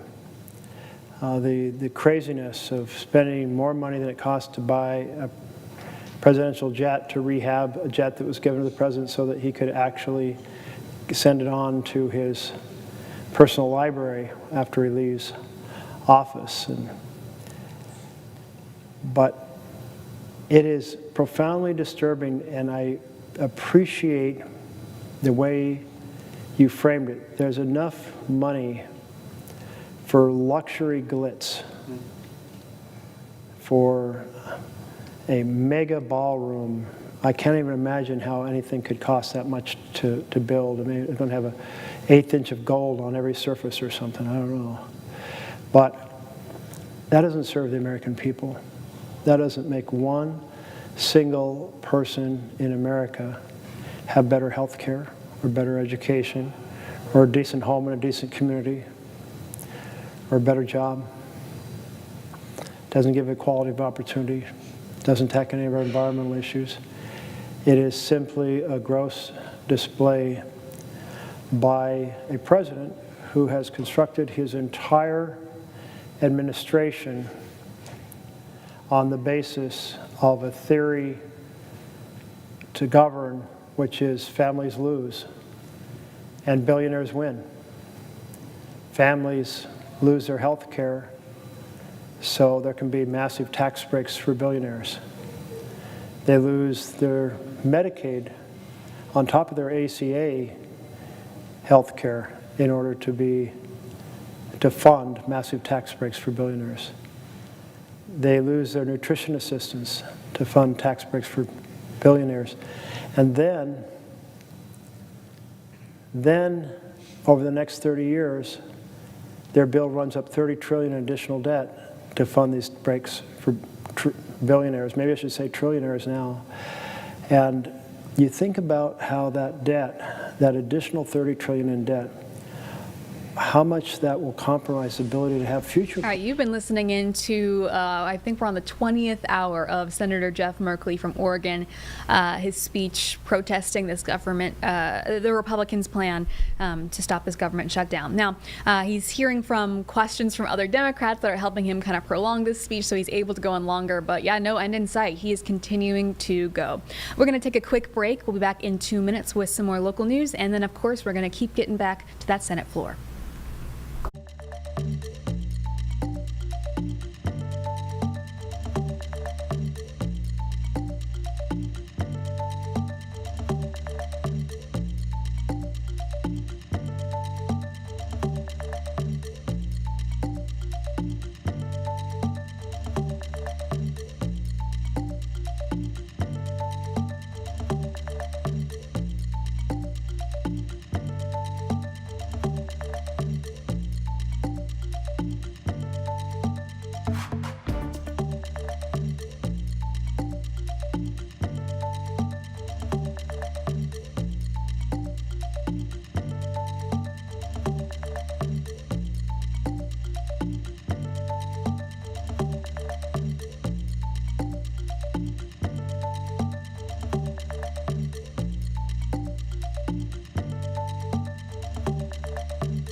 Welcome back to the stream here, just past 2:30. We're going to get back to that Senate floor for a little bit. Of course, he is still going. Senator Merkley, my goodness, 20 plus hours at this point, started speaking around dinner time yesterday. We are also paying attention to this controlled burn in Moore County. You can see that in the bottom right of your screen. And on the top right of your screen, that is the demolition going on at the White House's East Wing. Throughout the afternoon here, we've seen kind of smoke billowing up as that demolition is happening very quickly. And so if you see that happening, that's what that is. It's not a fire. It is just the demolition happening for the expansion and changes that President Donald Trump wants to make. We're going to get back out to some local news in a little bit, but for now, here is Senator Merkley. This authoritarian takeover is to have a very significant, robust demonstrations across America like we had on Saturday, that the citizens have to make a big deal. Protest outside our offices, write to us, phone us, give us a hard time, tell us we should be doing more. It's that feedback that really caused me to say I need to try to do more to ring the alarm bells about where we're headed, and thus to be up here all night and now through the morning and into the afternoon. I'm getting a little unsteady on my feet, but if we collectively, through this dialogue, are bringing attention to people and saying, yes, 7 million people were out there in the streets. Next time we need 10 million. Or do your local demonstration with those who went, hear about what they did, and spread the word that this is not normal. This destruction of our rights, this weaponization of the judiciary to go after political enemies, the effort to open the doors so that the president can deploy with court's approval the military into our cities when there is no rebellion, no insurrection, and no invasion. So that is our responsibility, to call it out and to carry the fight. And I believe the American people are starting to understand just how much their freedoms are being crushed. And that's what we need to be in partnership with to steer this country back and save our republic. Will the senator from Oregon yield for a question? I see the senator from Washington State is on the floor, and I would very happy to yield to a question. I thank the senator from Oregon, and first let me just commend you for what you are doing here throughout the night, throughout today, calling attention to a really critical issue in this country. So many people come up to me, and you know, because we go back and forth to the West Coast all the time, how many people walk up to us and say, what can I do about this? And each one of us has to say, here's what I can do. And I want to thank you for doing what you are doing today, because you're going above and beyond to point out to people that, as your chart says, authoritarianism is here, and it is here now. And we can ignore it or we can speak out, and you have spent all night long and all day standing on your feet. All right, coming back out for a little bit as the Senate is going to continue for their foreseeable future, I'm sure. Getting now to some local news, though. This out of Salisbury, they're taking major steps to improve transportation options, making more options available, and get some of those cars off the roads. That's really the story across the whole Mecklenburg County area, and this is what Salisbury's doing. Our Walker Lawson is live there. So, Walker, I know that you and I talk transit all the time. Let's start with what is behind you and how does that play into their plan?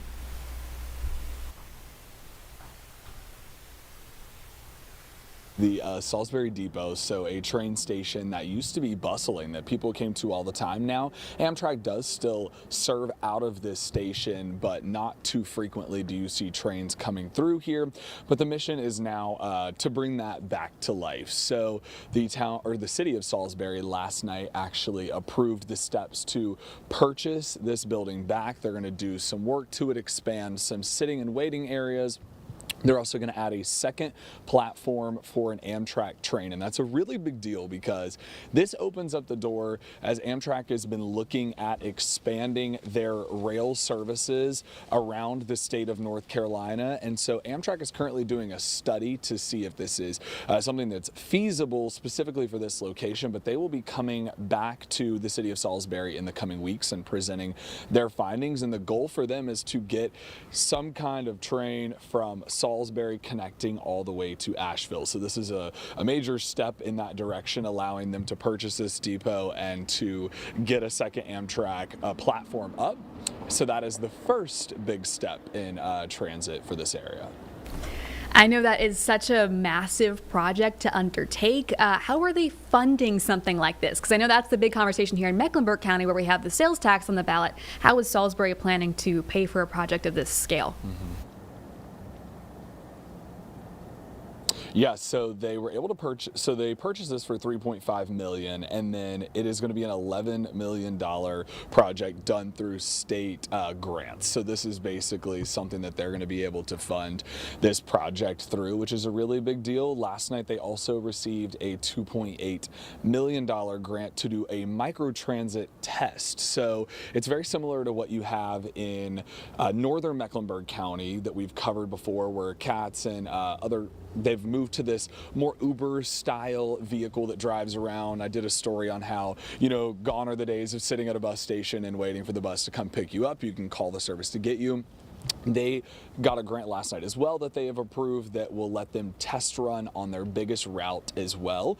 And then once they test it, get back the results and see what that looks like for this city, they will then decide whether they want to move forward with microtransit or not. So, the mayor joked this has kind of been a big night for them. A lot of funding and grants that they've been able to take in to make some of these massive transit projects come to light. I'm glad you kind of explained what microtransit actually means. I know that's been a big topic of conversation, and sometimes people get confused on what that actually looks like in practice. With so many different projects going on, what does the mayor say about kind of the future of Salisbury and how this will impact it? Yeah, she said this is something that will benefit generations from now. This is really looking at her grandkids or looking at grandkids in the area.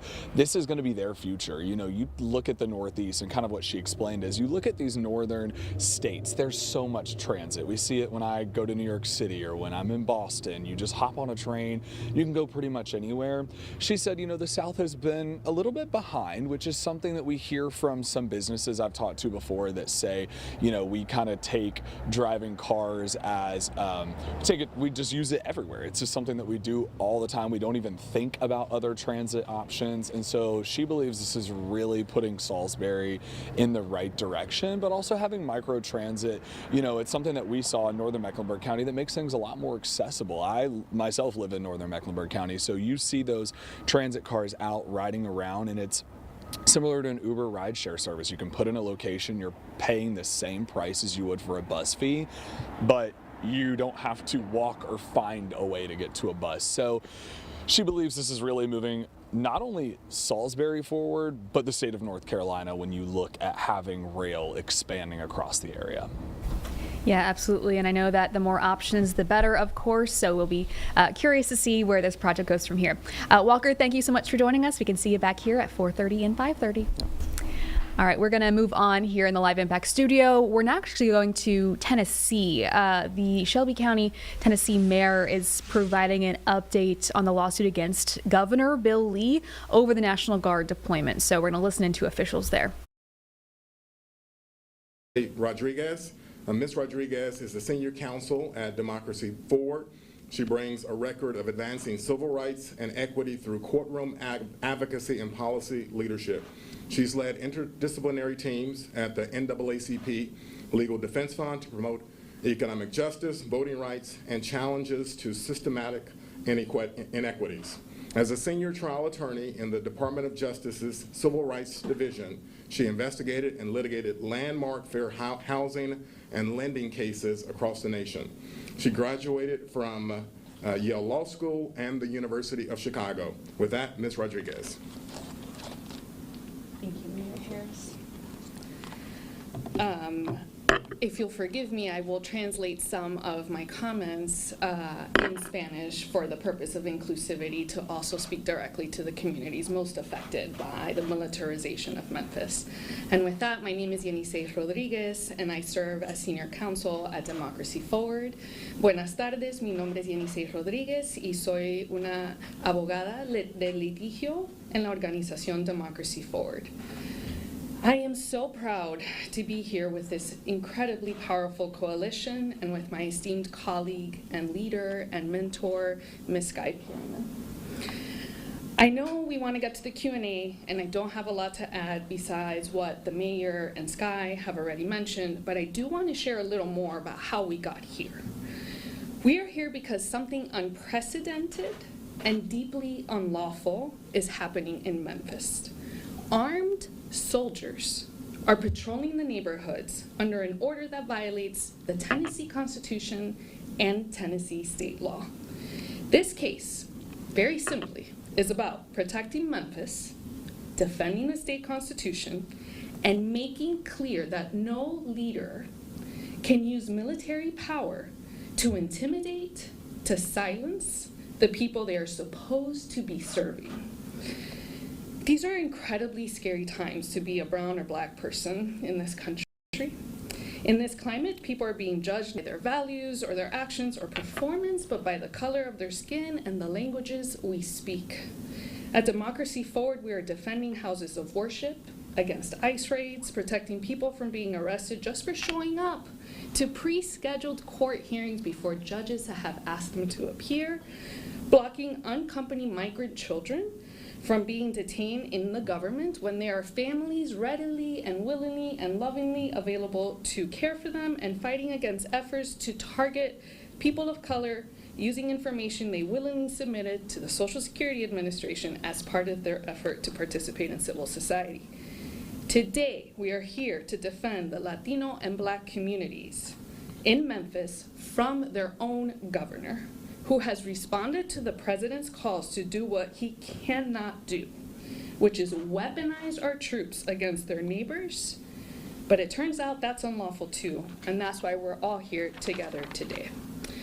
Son tiempos aterradores para ser latino o una persona de color en los Estados Unidos, en un clima donde se juzga a la persona no por sus valores, acciones o desempeño, sino por el color de nuestra piel y el idioma que hablamos. En la organización Democracy Forward defendemos nuestras iglesias contra las redadas de ICE, protegemos a las personas de ser arrestadas solamente por presentarse en el tribunal para una audiencia apuntada con un juez, impedimos que los niños migrantes no acompañados sean detenidos por el gobierno cuando hay familia lista para cuidarlos, y luchamos contra los esfuerzos para atacar a las personas de color, utilizando información voluntariamente presentada a la Administración del Seguro Social como parte de un esfuerzo de participar en la vida civil.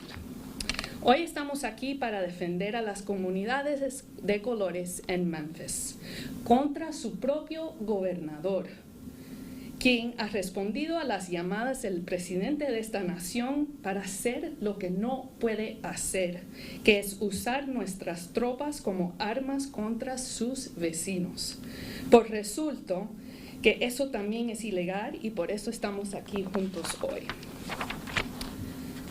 Without much more, this coalition is powerful because it reflects every level of elected leadership, local and state, city councils, county commissions, and the state legislature. This case is led by the people who know Memphis best, its elected officials. But we didn't build it alone. We are proud to be alongside our partners at the National Immigration Law Center and Sherrard, Rowe, Voigt, and Harbison. We are also building this coalition with Memphis for All and our community partners in Free the 901. The Constitution is clear. No rebellion, no invasion, no deployment. State statutes are clear. No deployment unless local government requests it or the legislator approves it. For more than 150 years, Tennessee has rejected the use of military forces to police its own civilians. This isn't a gray area or a partisan policy disagreement. This is a direct violation of the state constitution. Our clients have the responsibility to challenge it, and we are honored to be here with them in that challenge. Thank you.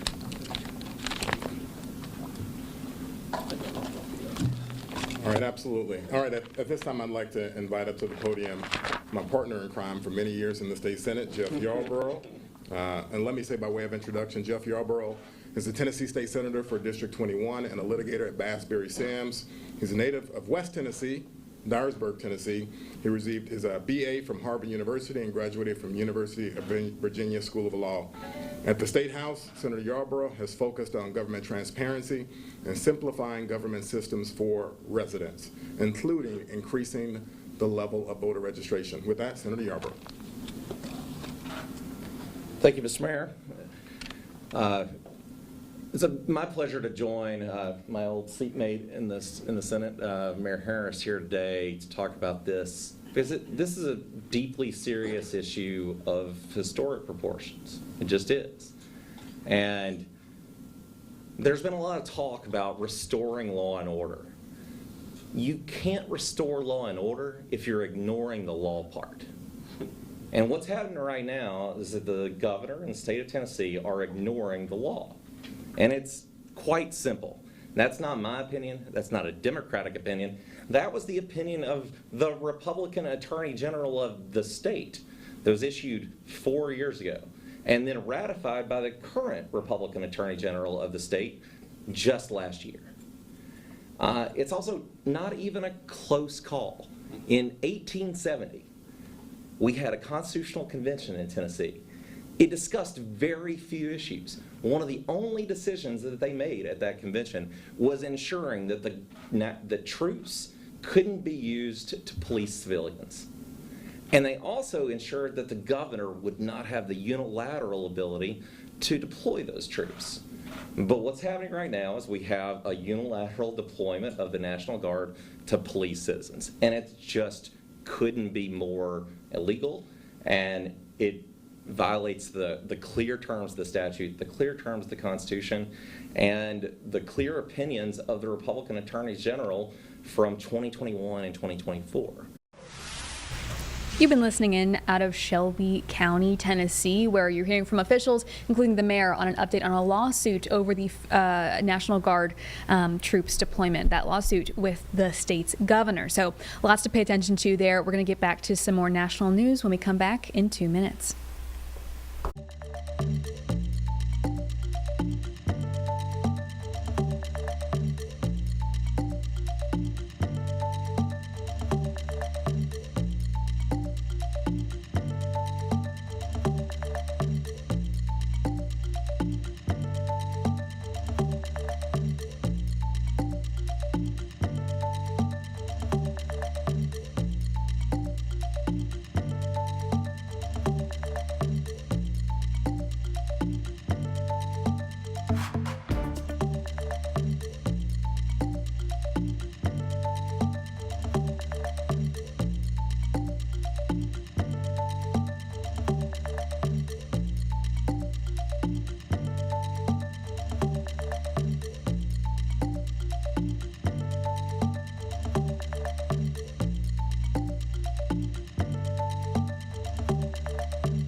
Welcome back to Live Impact News. Julie Kay here, getting back out to some national news. Of course, lots going on in Washington over the last couple of weeks as we wait for this government shutdown to find some sort of compromise between Democrats and Republicans, but also in terms of international affairs. Now, today, multiple senators and leaders from different parties met with the NATO Secretary General about some of those international conflicts, including Republican North Carolina Senator Tom Tillis. So here's that clip from earlier today. Well, thanks everybody for coming here. I especially want to thank the Secretary General and the Ambassador for being here, where we've been given an update on a number of things, including what I think are very promising developments in our cooperation among the NATO members for resupplying not only Ukraine, but modernizing the whole of NATO. I want to express my appreciation for my partner, my Democratic colleague, Jean Shaheen, for all the work that she's done over the years with the Senate NATO Observer Group, and yield to you for questions. Maybe give an update on legislative That'd be great. Activity as well. Well, I will just echo the appreciation to have Mark Rutte, the Secretary General, and Ambassador Whitaker here to give us an update on what's happening with NATO and Europe. I reported to them that we're very excited that in the Senate Foreign Relations Committee this morning we passed out the first 3 bills that address Russia's unprovoked war in Ukraine today. One would declare Russia a state sponsor of terrorism because of their kidnapping of Ukrainian children, and the second would allow us to move forward using the repossessed assets from Russia to support Ukraine in this war, and the third would be to take an effort at China to stop the war effort, their support for the war effort from China. All of those bills passed unanimously out of committee, have strong bipartisan support, and we look forward to getting them to the floor soon so that we can join the Europeans as they look at using the repossessed assets in Ukraine, and all join hands and do everything we can to support Ukraine. So, Secretary. Thank you so much for hosting me and Ambassador Whitaker this morning, and I want to thank the senators for their staunch support for NATO. Since President Trump was re-elected, NATO has been renewed, reinvigorated. We decided in The Hague under his leadership to spend 5% on defense, therefore also basically equalizing what the Europeans and Canada are spending on defense with the US.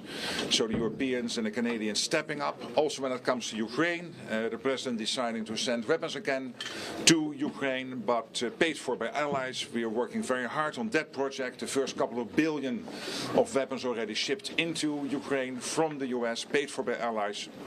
And of course Europeans stepping up when it comes to security assurances for Ukraine post a long-term ceasefire or peace deal. And of course we all pray for that to happen soon. I will see the President later today. We will discuss further how we from NATO can be helpful in delivering his vision of getting a full-scale peace in Ukraine, which of course we all pray for after his enormous success in Gaza. So again, thank you so much for hosting us, Senators, and thank you for your leadership.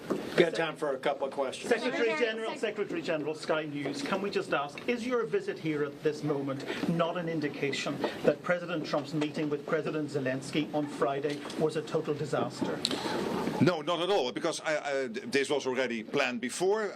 I was texting with the President after an enormous success in Gaza, and we said, hey, let's have a meeting in Washington to discuss how we now can deliver his vision on peace in Ukraine. And when it comes to the meeting last week, Friday, you have also heard President Zelensky. I think that was a good meeting. It was a successful meeting. It's exactly what we need. It's the American president who broke the deadlock with Putin in February, took that leadership role, which only he can, and he is delivering.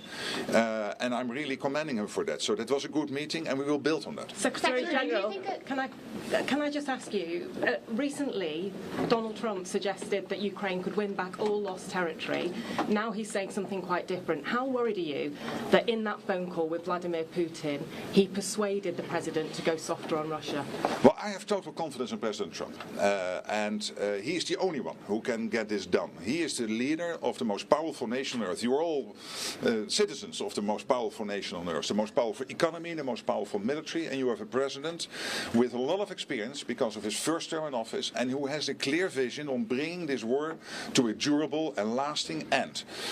He wants that. He wants to end the bloodshed. He wants to end the killing, and he knows how important it is. And this is a big deal for him, for all of us. So his leadership here is crucial. He is clearly providing it, and he has to dialogue with all the leaders. He has to dialogue with Putin. He has to dialogue with Zelensky, exactly as he did in Gaza, putting pressure on all relevant parties to get the deal done.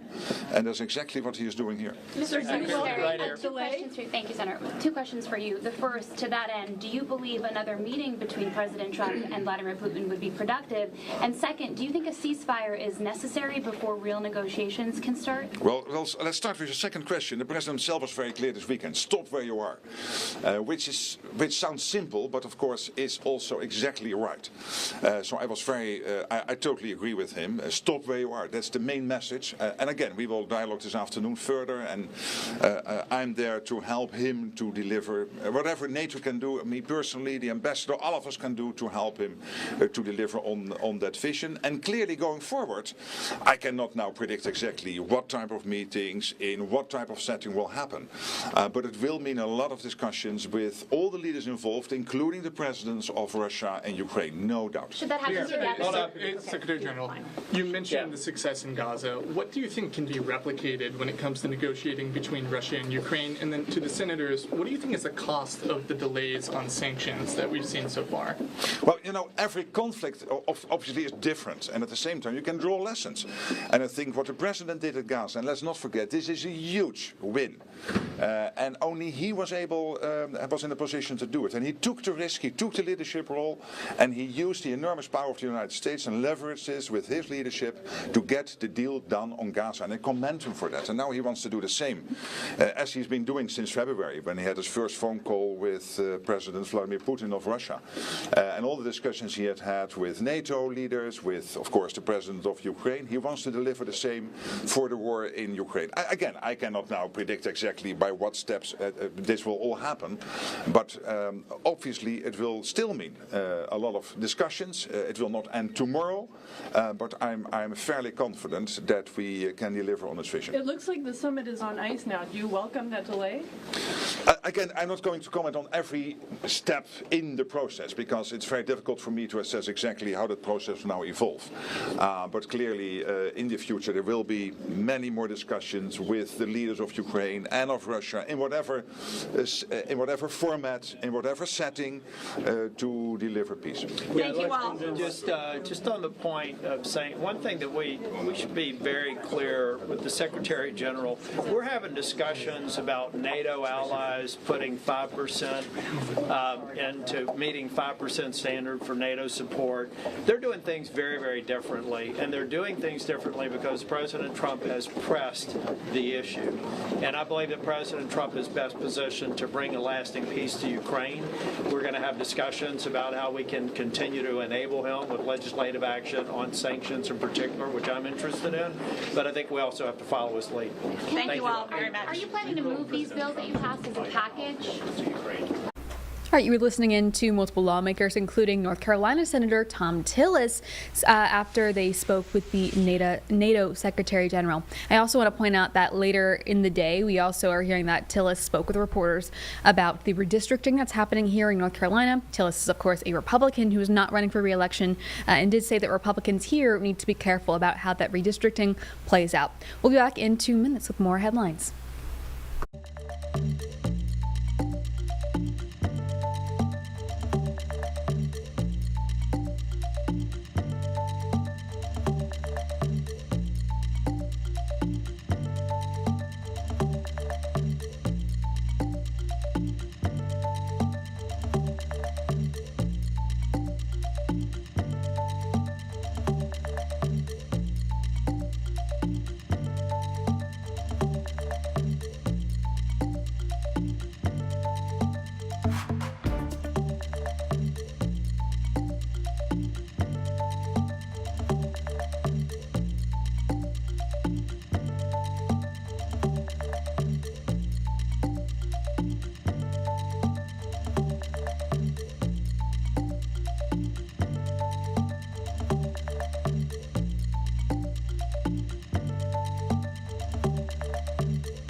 Welcome back to Live Impact News, just past 3 o'clock here. I'm Julie Kay, sticking with you for the next hour.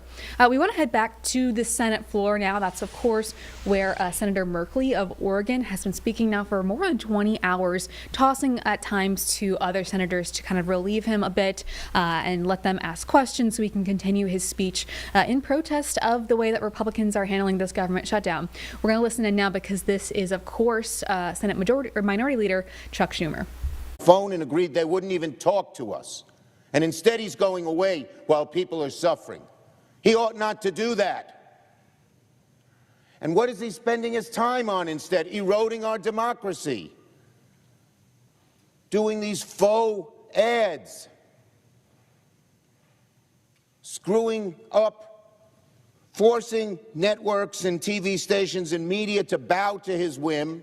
Using the Justice Department as an attack dog against his enemies, arresting people, as my good friend from Oregon has pointed out repeatedly, on the streets with people the arresting people, whoever the hell they are, they have no identification, and the people are arrested without even being told why they're being arrested, and who knows what the heck is going on.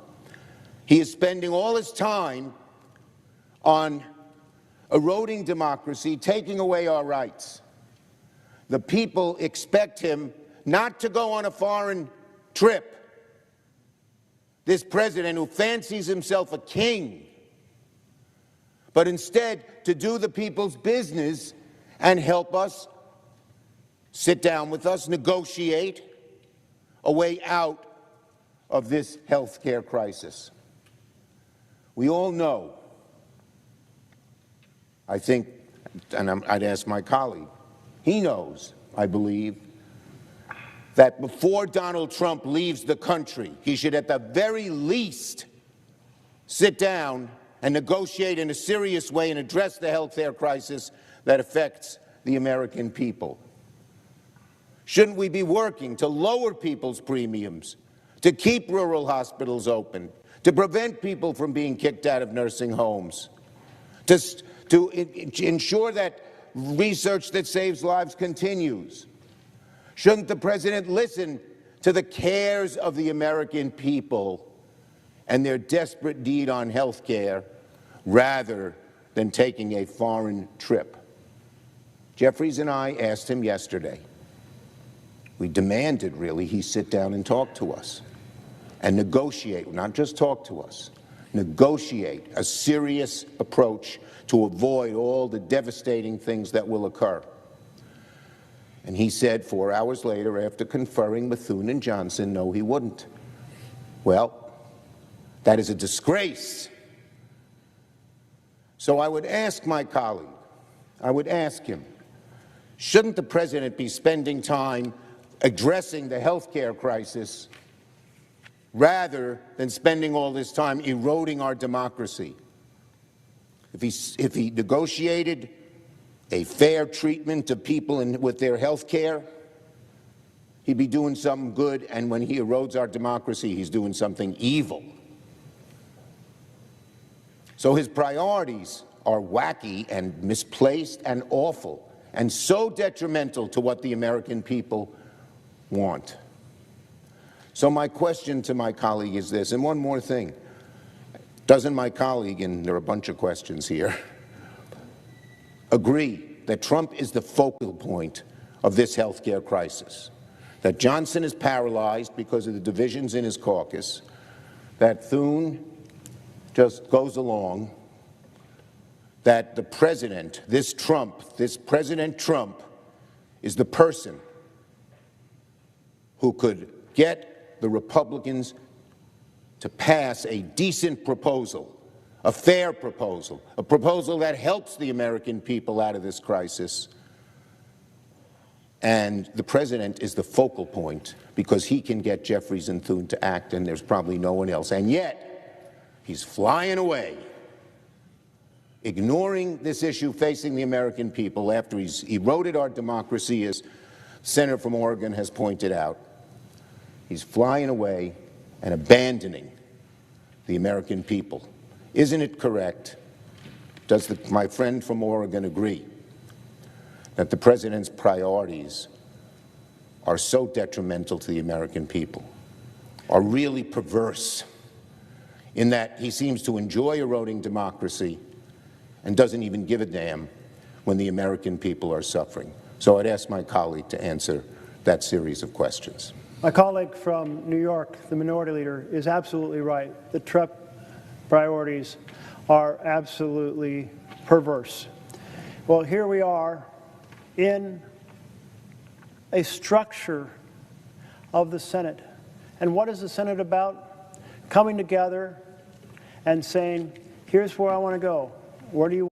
All right, you've been listening into now maybe hour 21, or at least approaching it, on the Senate floor of Senator Merkley of Oregon. His speech discussing the government shutdown. Of course, he is a Democrat. He's tossing to other Democrats who are asking him questions and helping him continue for this long as they discuss the Republican response and why we're still here 20 plus days into this government shutdown.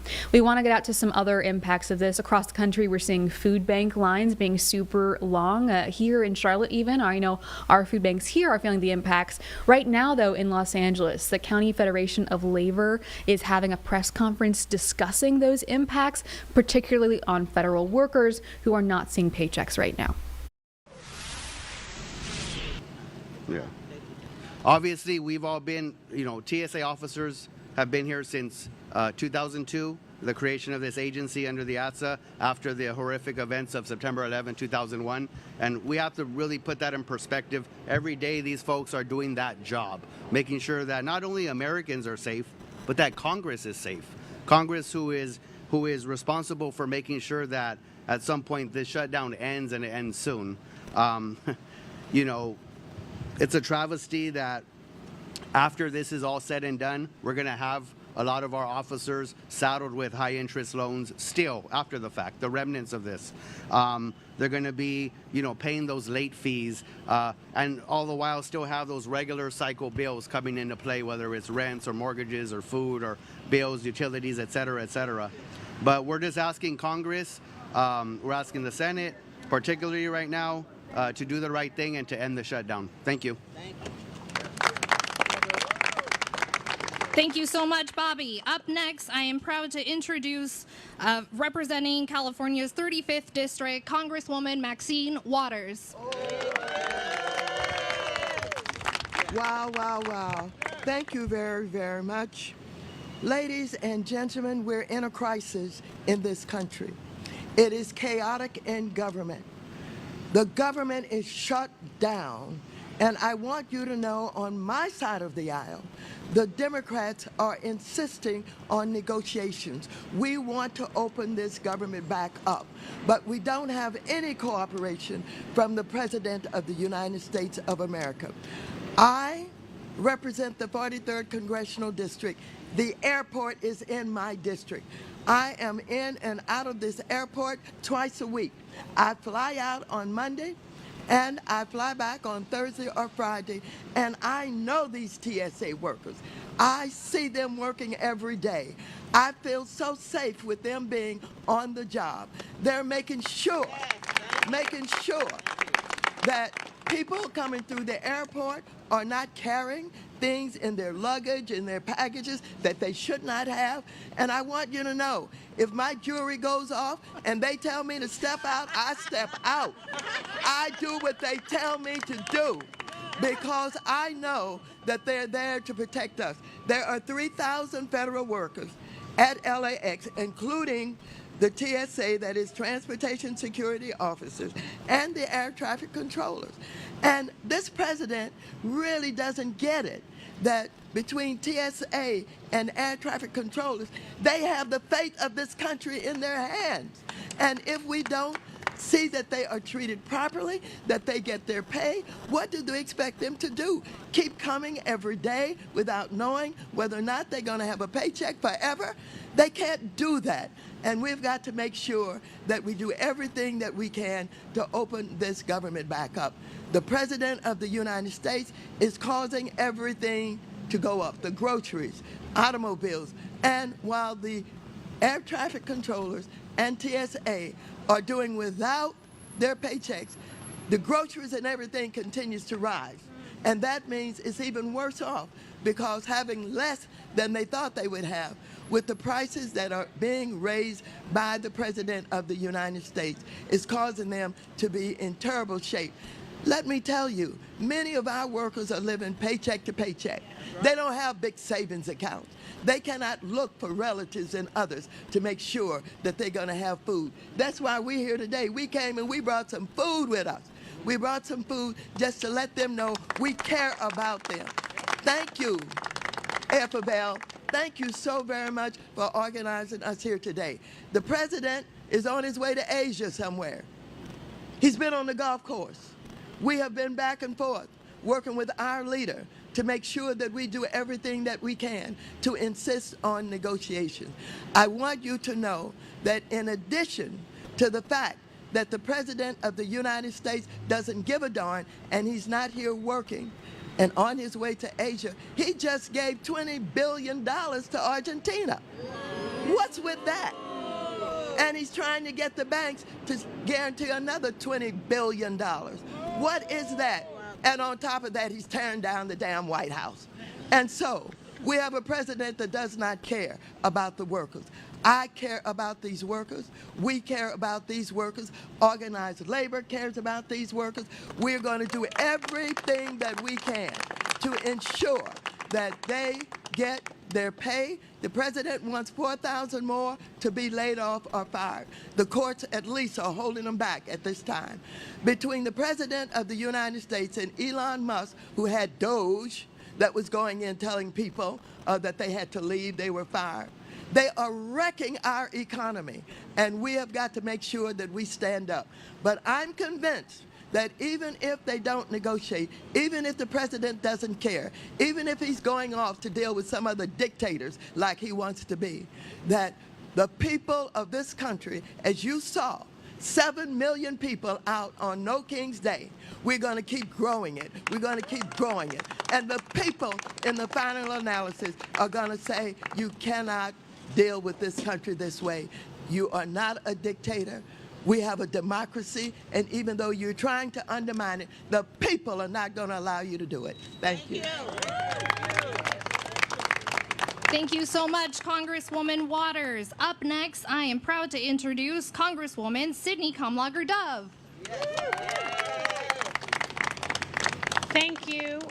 We are here today in the third week of a preventable government shutdown that is totally and completely at the feet of and the fault of President Trump and a Republican Congress and Senate. You have a president who is prioritizing fleecing $230 million from the Department of Justice to put in his bank account, rather than fighting to open the government and pay federal workers. We are here standing in solidarity with our union brothers and sisters, with our air traffic controllers and our TSA agents who work every single day to make sure that we are safe. The LAX airport is one of the busiest in the world, and it is already stressful to fly.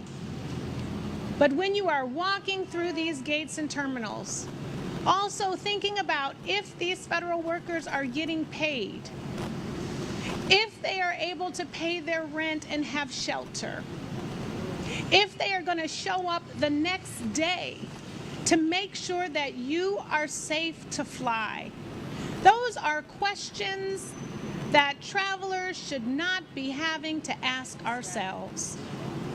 Those are questions that the federal government, that the Trump administration should not be asking workers and travelers to have to answer. It is a disgrace. It is a disgrace to have to organize a food bank to pay federal workers. In 2019, President Trump signed into law legislation that said furlough workers should be paid back pay. And now you have the very same president working as hard as he can with Voldemort Vought to fire and unlawfully terminate federal workers and not give furloughed workers back pay. This is a disgrace. I had a constituent call me just the other day to tell me that she was now having to call her bank to ask for mortgage relief because she was not able to pay her rent. I had another federal worker call me and tell me that they were dipping into the last of their savings to make ends meet. They're so grateful that Democrats are fighting for them and fighting for health care. But it is a disgrace to have to take those calls knowing that federal workers want to get up every single day and do their job to protect the American people and to make sure that we are safe. This is a slap in the face to federal workers working at LAX and in agencies and departments across this country. And I have to say that we are all impacted when a federal worker is furloughed or terminated. If you have a question about your Social Security benefit, if you have a question about your Medicare or Medicaid, if you want to know if the food that you're buying from the grocery store is safe, if you want to go to a park, if you want to get a passport, if you want to go and travel to see your grandmother, if you want to make sure that your grandmother is okay in a nursing home, all of the people who answer those questions and make sure that there are solutions are federal workers. And why are we allowing a president to literally tear down the White House and tear apart our economy and tear apart our communities and dismantle jobs in one of the top grossing cities and states in this country and in this world? This administration is a disgrace to workers and to economies in this city, in this state, and across this country. We need to be thanking every single worker who comes to work at our airports every single day to make sure that the planes don't fall out of the sky, to make sure that dangerous individuals are not trying to get on the planes with us. Every day I get on a plane, I thank God for the pilot, the crew, the plane itself, and the agents and workers who are making sure that every single one of us are getting to our destination safely, on time, and alive. And that prayer is going to become even more important if Donald Trump and these Republicans continue to keep this government shut down because they don't want to fix our broken health care system. It is a disgrace. Thank you. Thank you so much, Congresswoman Sidney Kamlager-Dove. And up next, I would like to introduce Congresswoman Luz Rivas. Thank you. Thank you to the LA Fed and AFGE for organizing this today. I'm Congresswoman Luz Rivas. I represent the San Fernando Valley, which includes workers at Van Nuys Airport and Burbank. I fly out of LAX every week to go to Washington, D.C., so I wanted to especially come here to thank our TSA workers, air traffic controllers, and airport workers. But they need more than thank yous. They need their paychecks. And although we're here standing in support, and Labor Community Services will provide them with food, they need to get paid now. Republicans have the House, the Senate, and the White House, and they own this mess that they're putting travelers and our safety in. Working families, airport workers, their families are the ones that are going to suffer the longer that Republicans refuse to go back to work and keep this government shut down. They're forcing Americans to make tough choices between health care and groceries, whether to pay the rent or the car bill. We should not be putting our airport workers through those having to make those decisions. And that's why I'm here in support. While Republicans are still out on vacation, not showing up to D.C. to do their work, House Democrats, including Congresswoman Waters and Kamlager-Dove that I'm here with today, House Democrats show up to D.C. ready to work, ready to negotiate, ready to support our federal workers. Where are Republicans? Where are they?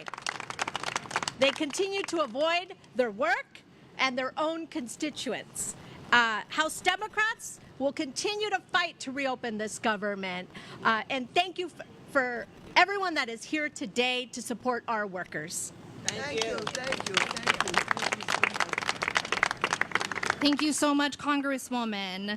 And our next speaker and our final speaker is the Executive Director of Labor Community Services and who brought all these amazing food boxes that we will be distributing to TSA agents today, Norma Lopez. Good afternoon, everyone. Norma Lopez, Executive Director of Labor Community Service, an organization that's been around for over 60 years helping workers in need. And so at this time where we have so many thousands of federal workers and workers in general that are struggling to put food on the table, a roof over their head, Labor Community Services is here to help and assist them. So if you're out there and you need help, please go to our website, let us know. We are going to do everything possible to try to help you stay afloat, whether it's your rent, whether it's food, or your utilities. Thank you so much and stay strong.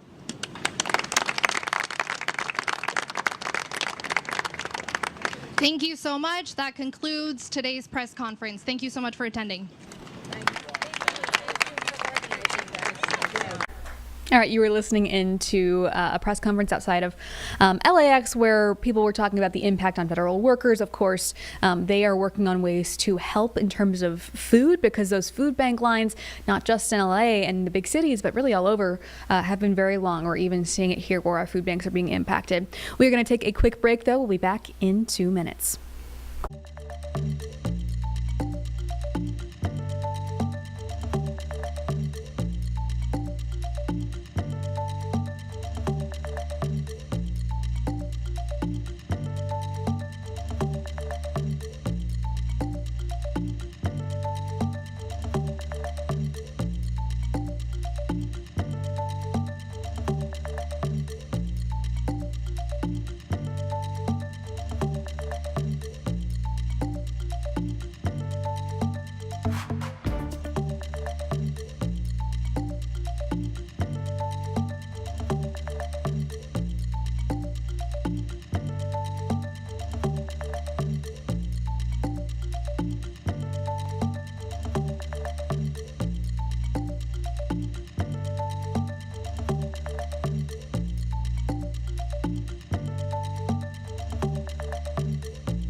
Welcome back to Live Impact News here on WCNC Plus. Almost 3:30 here, and of course the Senate is still going. Right now I believe we're listening to Senator Bernie Sanders. He is there right now asking a question to Senator Merkley, who's now on, I believe, hour 21-ish of his marathon speech. We've seen things like this happen before, but this one, of course, about the government shutdown and just the fact that there's no compromise so far, more than 20 days into this shutdown. Exceptions simply do not have the courage to stand up to this authoritarian president. How many times has the senator from Oregon and me heard that our Republican friends believe in small government, in federalism, in the right of the local government? They don't want that big bad federal government overruling the needs of cities and towns and states.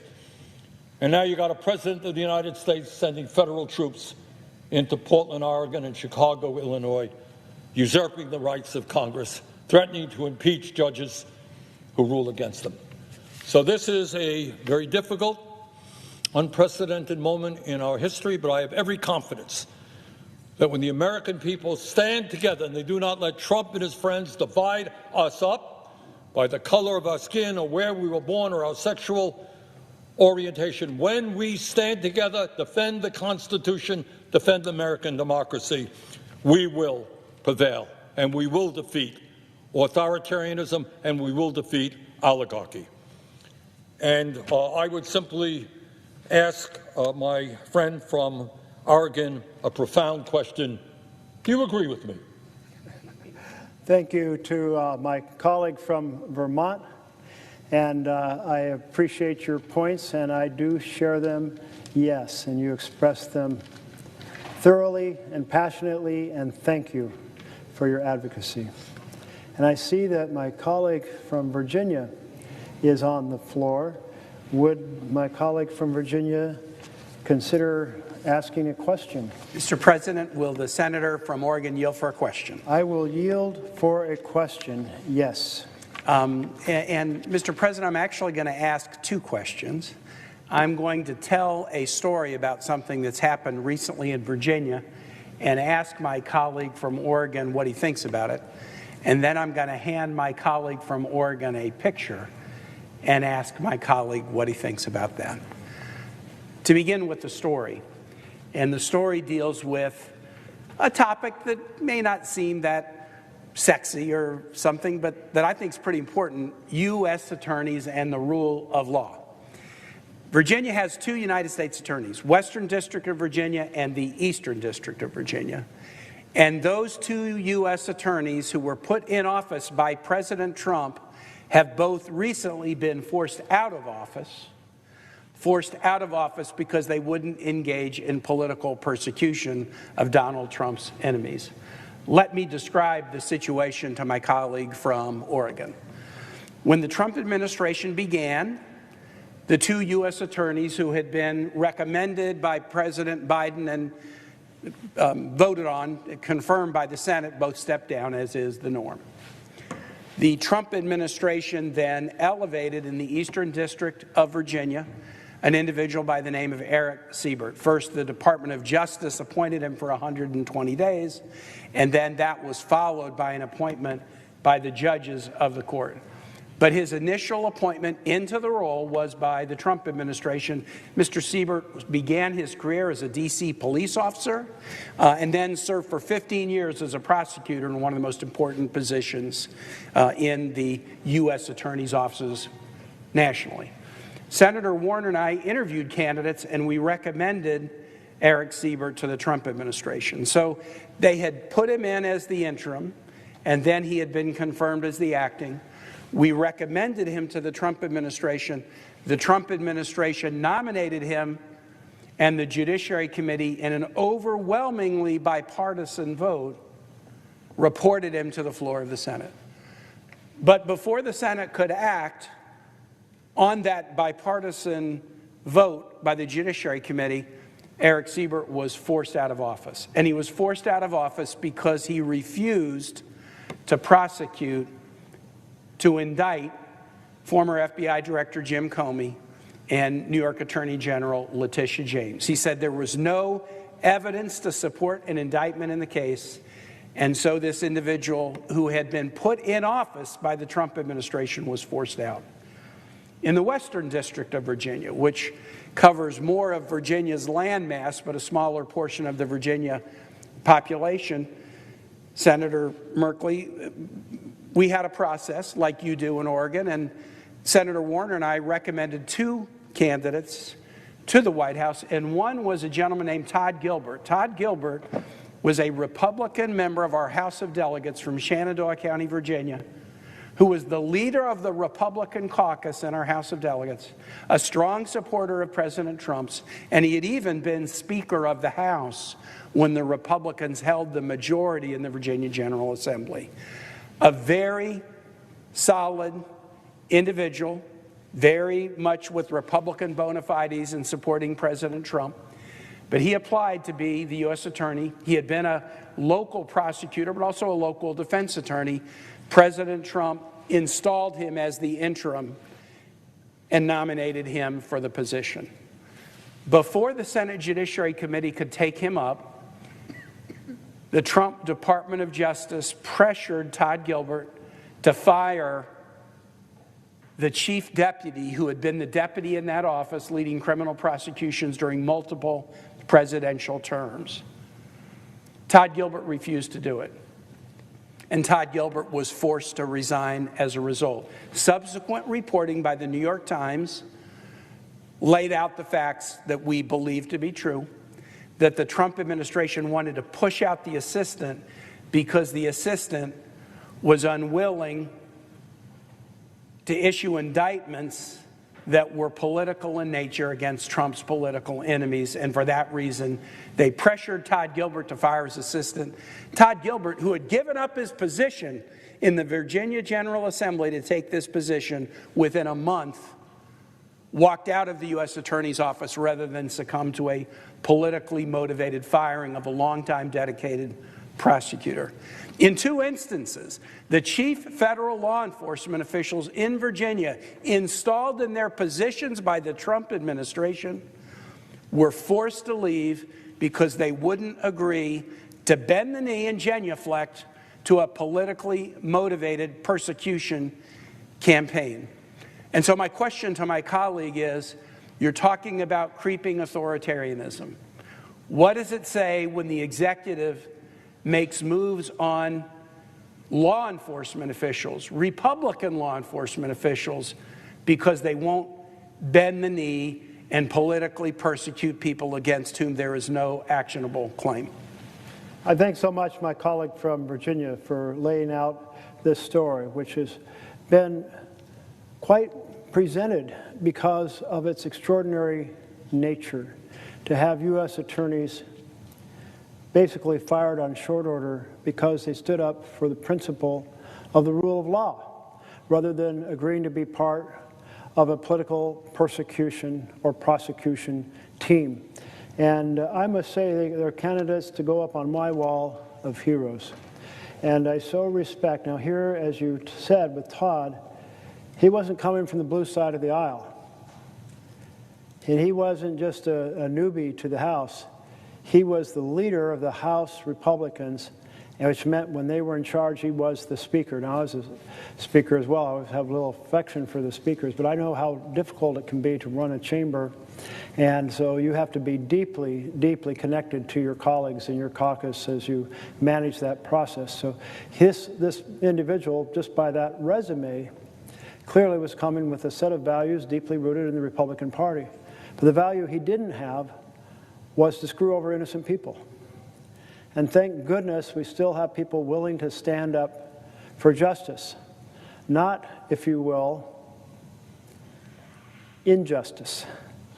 Because that's what we're seeing. And we see it in the form of the enemies list that the president is going after. But we also see it, and more hidden normally, the firing of individuals, the tossing of individuals who aren't willing to take a loyalty test. Their loyalty is to the Constitution, not to the president. So I think it says a tremendous amount about how far we are into the authoritarian state. This is kind of standard operating procedure for an authoritarian. You mentioned kind of creeping authoritarianism. I would say we're on full stream authoritarianism because so much is happening in terms of the firing of employees who are failing the loyalty test, the decimating of programs at the whim of the president rather than by laws being passed here, the ignoring of laws that apply to the executive, like the fact that you can't fire inspector generals unless they for cause in 30 days, the attack on due process and free speech and free press, the weaponization in general of the Justice Department, of which this is kind of a facet of it, and then the effort to get court decisions that enable the president to deploy the military in the streets when there is no insurrection, no rebellion, and no invasion. And this last piece, I think, is extraordinarily dangerous. Not yet an issue that has come to your home in Virginia, but it's come to Southern California and to D.C.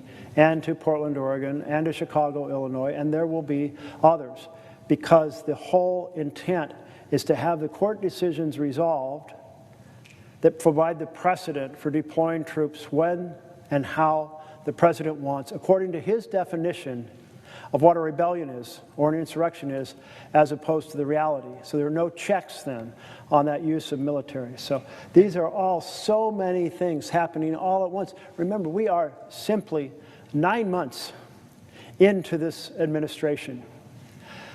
Wow. I mean, it's breathtaking. The team had to have a careful plan, ready to roll with things that were going to be done every day. And that is why they had Project 2025. That is why they have Russ Vogt at the head of OMB, being the engineer of that Trumpian train. And we're in big trouble, so we're ringing the alarm bells. You're ringing the alarm bells. The people, they're 7 million strong on the weekend, we're ringing the alarm bells. And the biggest demonstration in U.S. history on a single day. But that is so important right now if we're going to save our republic. And thank you for being a core part of the rescue team. Let me I yield for a possible additional question. Mr. President, might the senator from Oregon yield for another question? Yes, I will. For a question. Thank you. And I'll tell a quick story, and then I'm going to hand you this picture now, because my question is going to be for you to describe it. But I'll tell a quick story on the authoritarianism front, and this is a very Virginia story. And then I'm going to ask my colleague to describe the picture that I've just handed him. So Virginia is an unusual state. 50 states have mottos. All states have mottos. Almost all states have mottos that are positive. Excelsior, onward to the stars through adversity. My favorite, because it's so random, positive motto is Michigan. It says, it's Latin, but the translation is, if you seek a pleasant peninsula, look about you. How random. I wasn't looking for a peninsula, but I would rather it be pleasant than unpleasant. Virginia's is the only motto that's not positive. The Virginia motto was designed by the framers of the Virginia Constitution, who were meeting in Williamsburg when the framers of the American Constitution were meeting in, not the framer, the Declaration of Independence was being drafted and voted on in Philadelphia. The Declaration voted on in Philadelphia July 4, 1776. July 5, 1776, in Williamsburg, the Virginia B team that weren't in Philadelphia, they did 4 really cool things. They passed the first Virginia Constitution. They enacted the first Virginia Bill of Rights, which became a model for the National Bill of Rights. They elected Patrick Henry, the first governor of Virginia. But the 4th thing they did was they had a 4-member committee appointed that spent 4 days in the library at William and Mary to design a state seal. And the state seal, which I'm wearing, I wear this all the time, is an unusual one. It is a woman Amazon representing virtue standing atop a deposed monarch whose crown is fallen off. And the state motto, the only one that isn't a positive, the Virginia motto, is a warning. It's a rebuke. It's Latin, sic semper tyrannis, thus be it always to tyrants. And the framers picked the future verb tense. They didn't say down with tyrants, we don't like tyrants, we've defeated tyrants. They used the future verb tense because they believed that tyranny wasn't a form of government, it was a fact of human nature. It was a fact of human nature that would not go away, and we would always need virtue to be able to defeat tyranny. And so as you're talking about authoritarianism and where we are, I'm just reminded of the fact that Virginians predicted in 1776 that the nation would need to always be on guard against tyranny. And in the formation of the Constitution, and my colleague has done a great job of looking at provisions of the Constitution, we invested a lot of power in the hands of an executive, but then we put checks, Congress, the courts, a free press. You shouldn't go to war without a vote of Congress. The appropriations power was for Congress, not the president. We put all these checks in place to stop the reality of tyranny. And as we round the corner into 250 years of American democracy, we are a nation looking in the mirror and asking ourselves the question of whether we still believe in democracy over tyranny. Do we still believe it? In 1776, 30% of Americans were for monarchy. When we tell the story of the revolution, it wasn't that 100% of Americans believed in democracy. 30% were for tyranny and monarchy. It was what they knew, or they had a financial tie or a family tie to England, or maybe they were worried that democracy would be too messy. It wasn't a foregone conclusion that democracy would be the choice. Every generation has to answer the question for itself. Do we still prefer a democracy over tyranny? And as we face this 250th anniversary of the nation's birth, we're confronted with that. I've handed my colleague a photo. I had hoped to have it on a poster, but the photo was taken today. And I didn't have time to turn it into a poster. But I want to ask my colleague from Oregon to describe what it is you see in that photograph. Well, thank you for the question. I thought when you were going to hand me this, I was going to have a Rorschach test or something of that nature. But I knew within seconds what this was. As soon as I realized it was machinery and not parts of a bridge. But this is the demolition at the White House to prepare for some $300 million ballroom. At least that's what I'm nominating as my answer. And I would yield you a question if you would like to follow up. I would love to ask a follow-up question if the senator would allow. I will indeed. Question. You know what a metaphor is. A metaphor is something that not only stands for itself, but it stands for something else.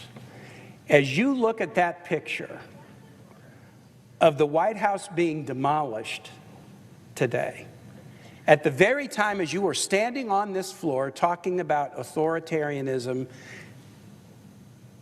hurting the institutions that were put in place 250 years ago, what is your feeling about the true significance of this demolition project going on at the other end of Pennsylvania Avenue? You're asking such a cerebral and philosophical question here as I'm in the 20-whatever hour days. But here we have evidence of the president tearing down a symbol of our republic and building a symbol that is really a symbol about authoritarian power, about a government that serves the rich. Just the fact that we're spending money on a $300 million ballroom, which I can't even imagine how it could cost that much, when at the same time the president will not come as requested by the minority leader in the House and the minority leader in the Senate and sit down and work on, and I'm sure they were willing to go to him, and sit down and work on the fact that we are facing 20 million people who are going to have their health care costs doubled. But instead of addressing that, the president's tearing down part of the symbol of our republic, a president, and building a symbol of a king. With that, Mr. President, I yield, and I thank my colleague from Oregon for this important conversation and for your stamina and patriotism. Yeah, still continuing there on the Senate floor as Senator Merkley is on almost a day of his marathon speech. Of course, we are still waiting for some sort of compromise between Republicans and Democrats on a spending bill to end this government shutdown. But this is just another sign that really there is no end in sight. We're more than 20 days into this. Nothing yet so far. No conclusion anywhere in sight. We're going to take a quick break. We'll be back in 2 minutes.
Welcome back here to the Live Impact Studio. We want to get out to another story we've been following extensively for the last few weeks, which is tensions over ICE in Chicago. Multiple times now we've brought you to that Broadview facility, particularly on Fridays. There are protests outside of that facility about the treatment of detainees and just the way that ICE has been operating in Chicago in general. Now it looks like, Jeb, I'm not sure if we actually have that feed anymore. All right, we're having a little bit of trouble with our feed, but right now I believe we have a protest in Chicago on, some anti-ICE advocates that are holding a rally. We may need to go to something else first while we wait for that feed to come. Actually, it's back up. We're going to give it a chance. Let's see.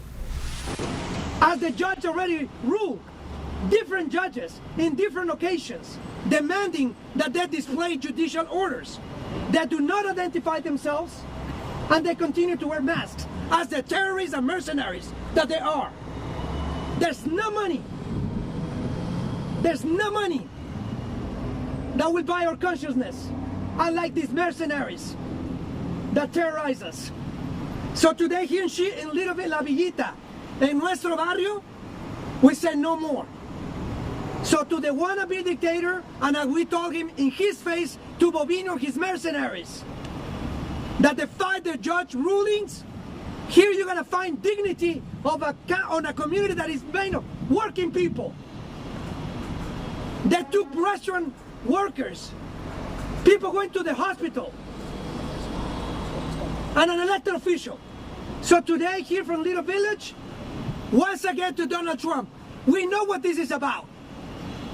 This is a cover-up for the files, the Epstein files, and all the fucking crimes. And I'm pissed that they continue to do that to our people, time after time. So this is the unity and dignity that we need in our state and city to protect us all. Anybody can be next, anybody, for what we witnessed today. Anybody is at risk. Buenas tardes. Byron Sixto López, concejal del Distrito 25. Y es una vergüenza que estemos en este momento aquí. Mientras estamos aquí protegiendo nuestra comunidad, estos mercenarios están aterrorizando a nuestras familias en escuelas públicas. Eso es lo que están haciendo. No están tratando de detener a ningún criminal. Los criminales son ellos. Quienes destruyen familias, quienes dejan niños abandonados en los vehículos, carros destruidos en medio. ¿A nombre de qué? ¿Qué ley y orden? ¿De qué ley y orden están hablando? Mercenarios pagados para aterrorizar a nuestra comunidad. Y una cosa que sí le decimos a Trump directamente y en su cara, como lo dijimos con este comandante Bovino y esos mercenarios, quieren venir por nuestra gente, tienen que pasar sobre nosotros. Esto no tiene nada que ver con papeles o sin papeles. Han arrestado personas con papeles, sin papeles y hasta oficiales electos. Y aquí en La Villita van a encontrarse con un pueblo unido y la dignidad de la gente. Así que si quieren venir por nosotros a desobedecer órdenes judiciales, a desobedecer órdenes ejecutivas, tienen que pasar por nosotros. Los criminales son ellos. Muchas gracias.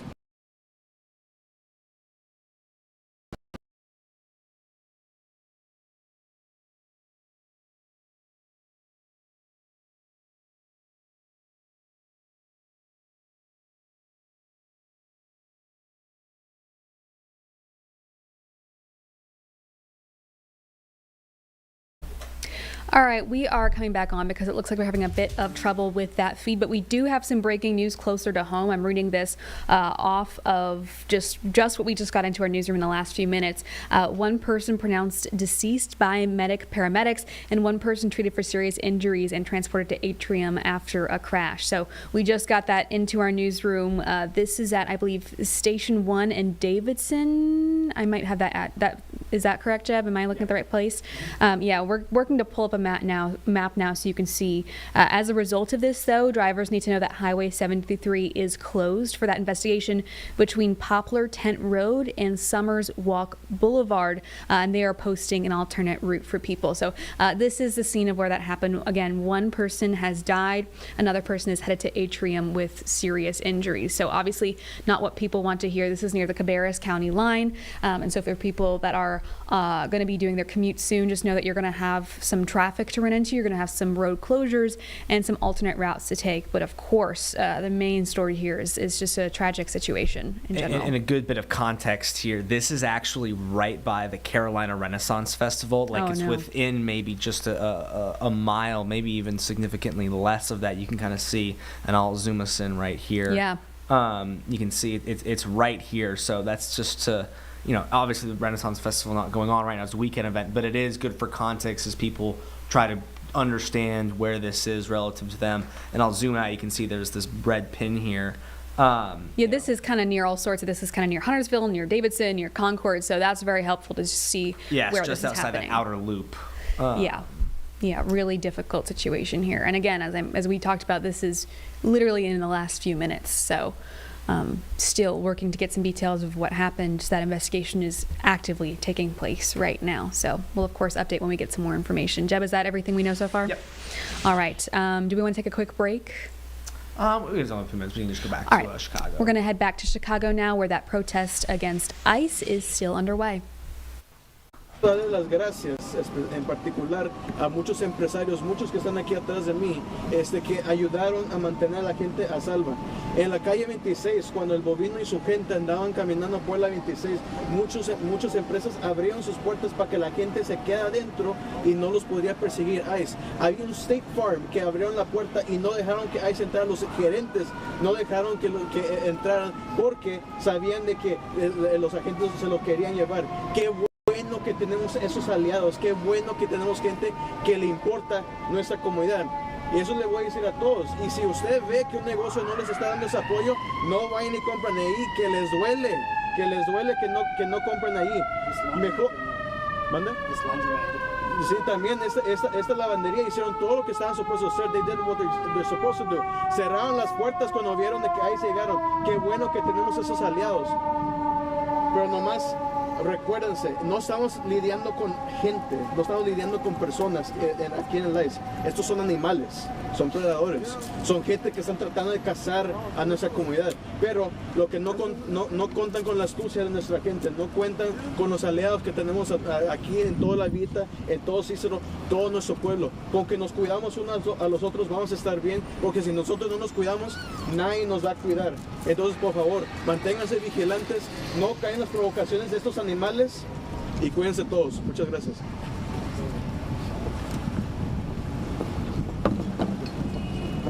Good afternoon. My name is Cristina Gonzalez.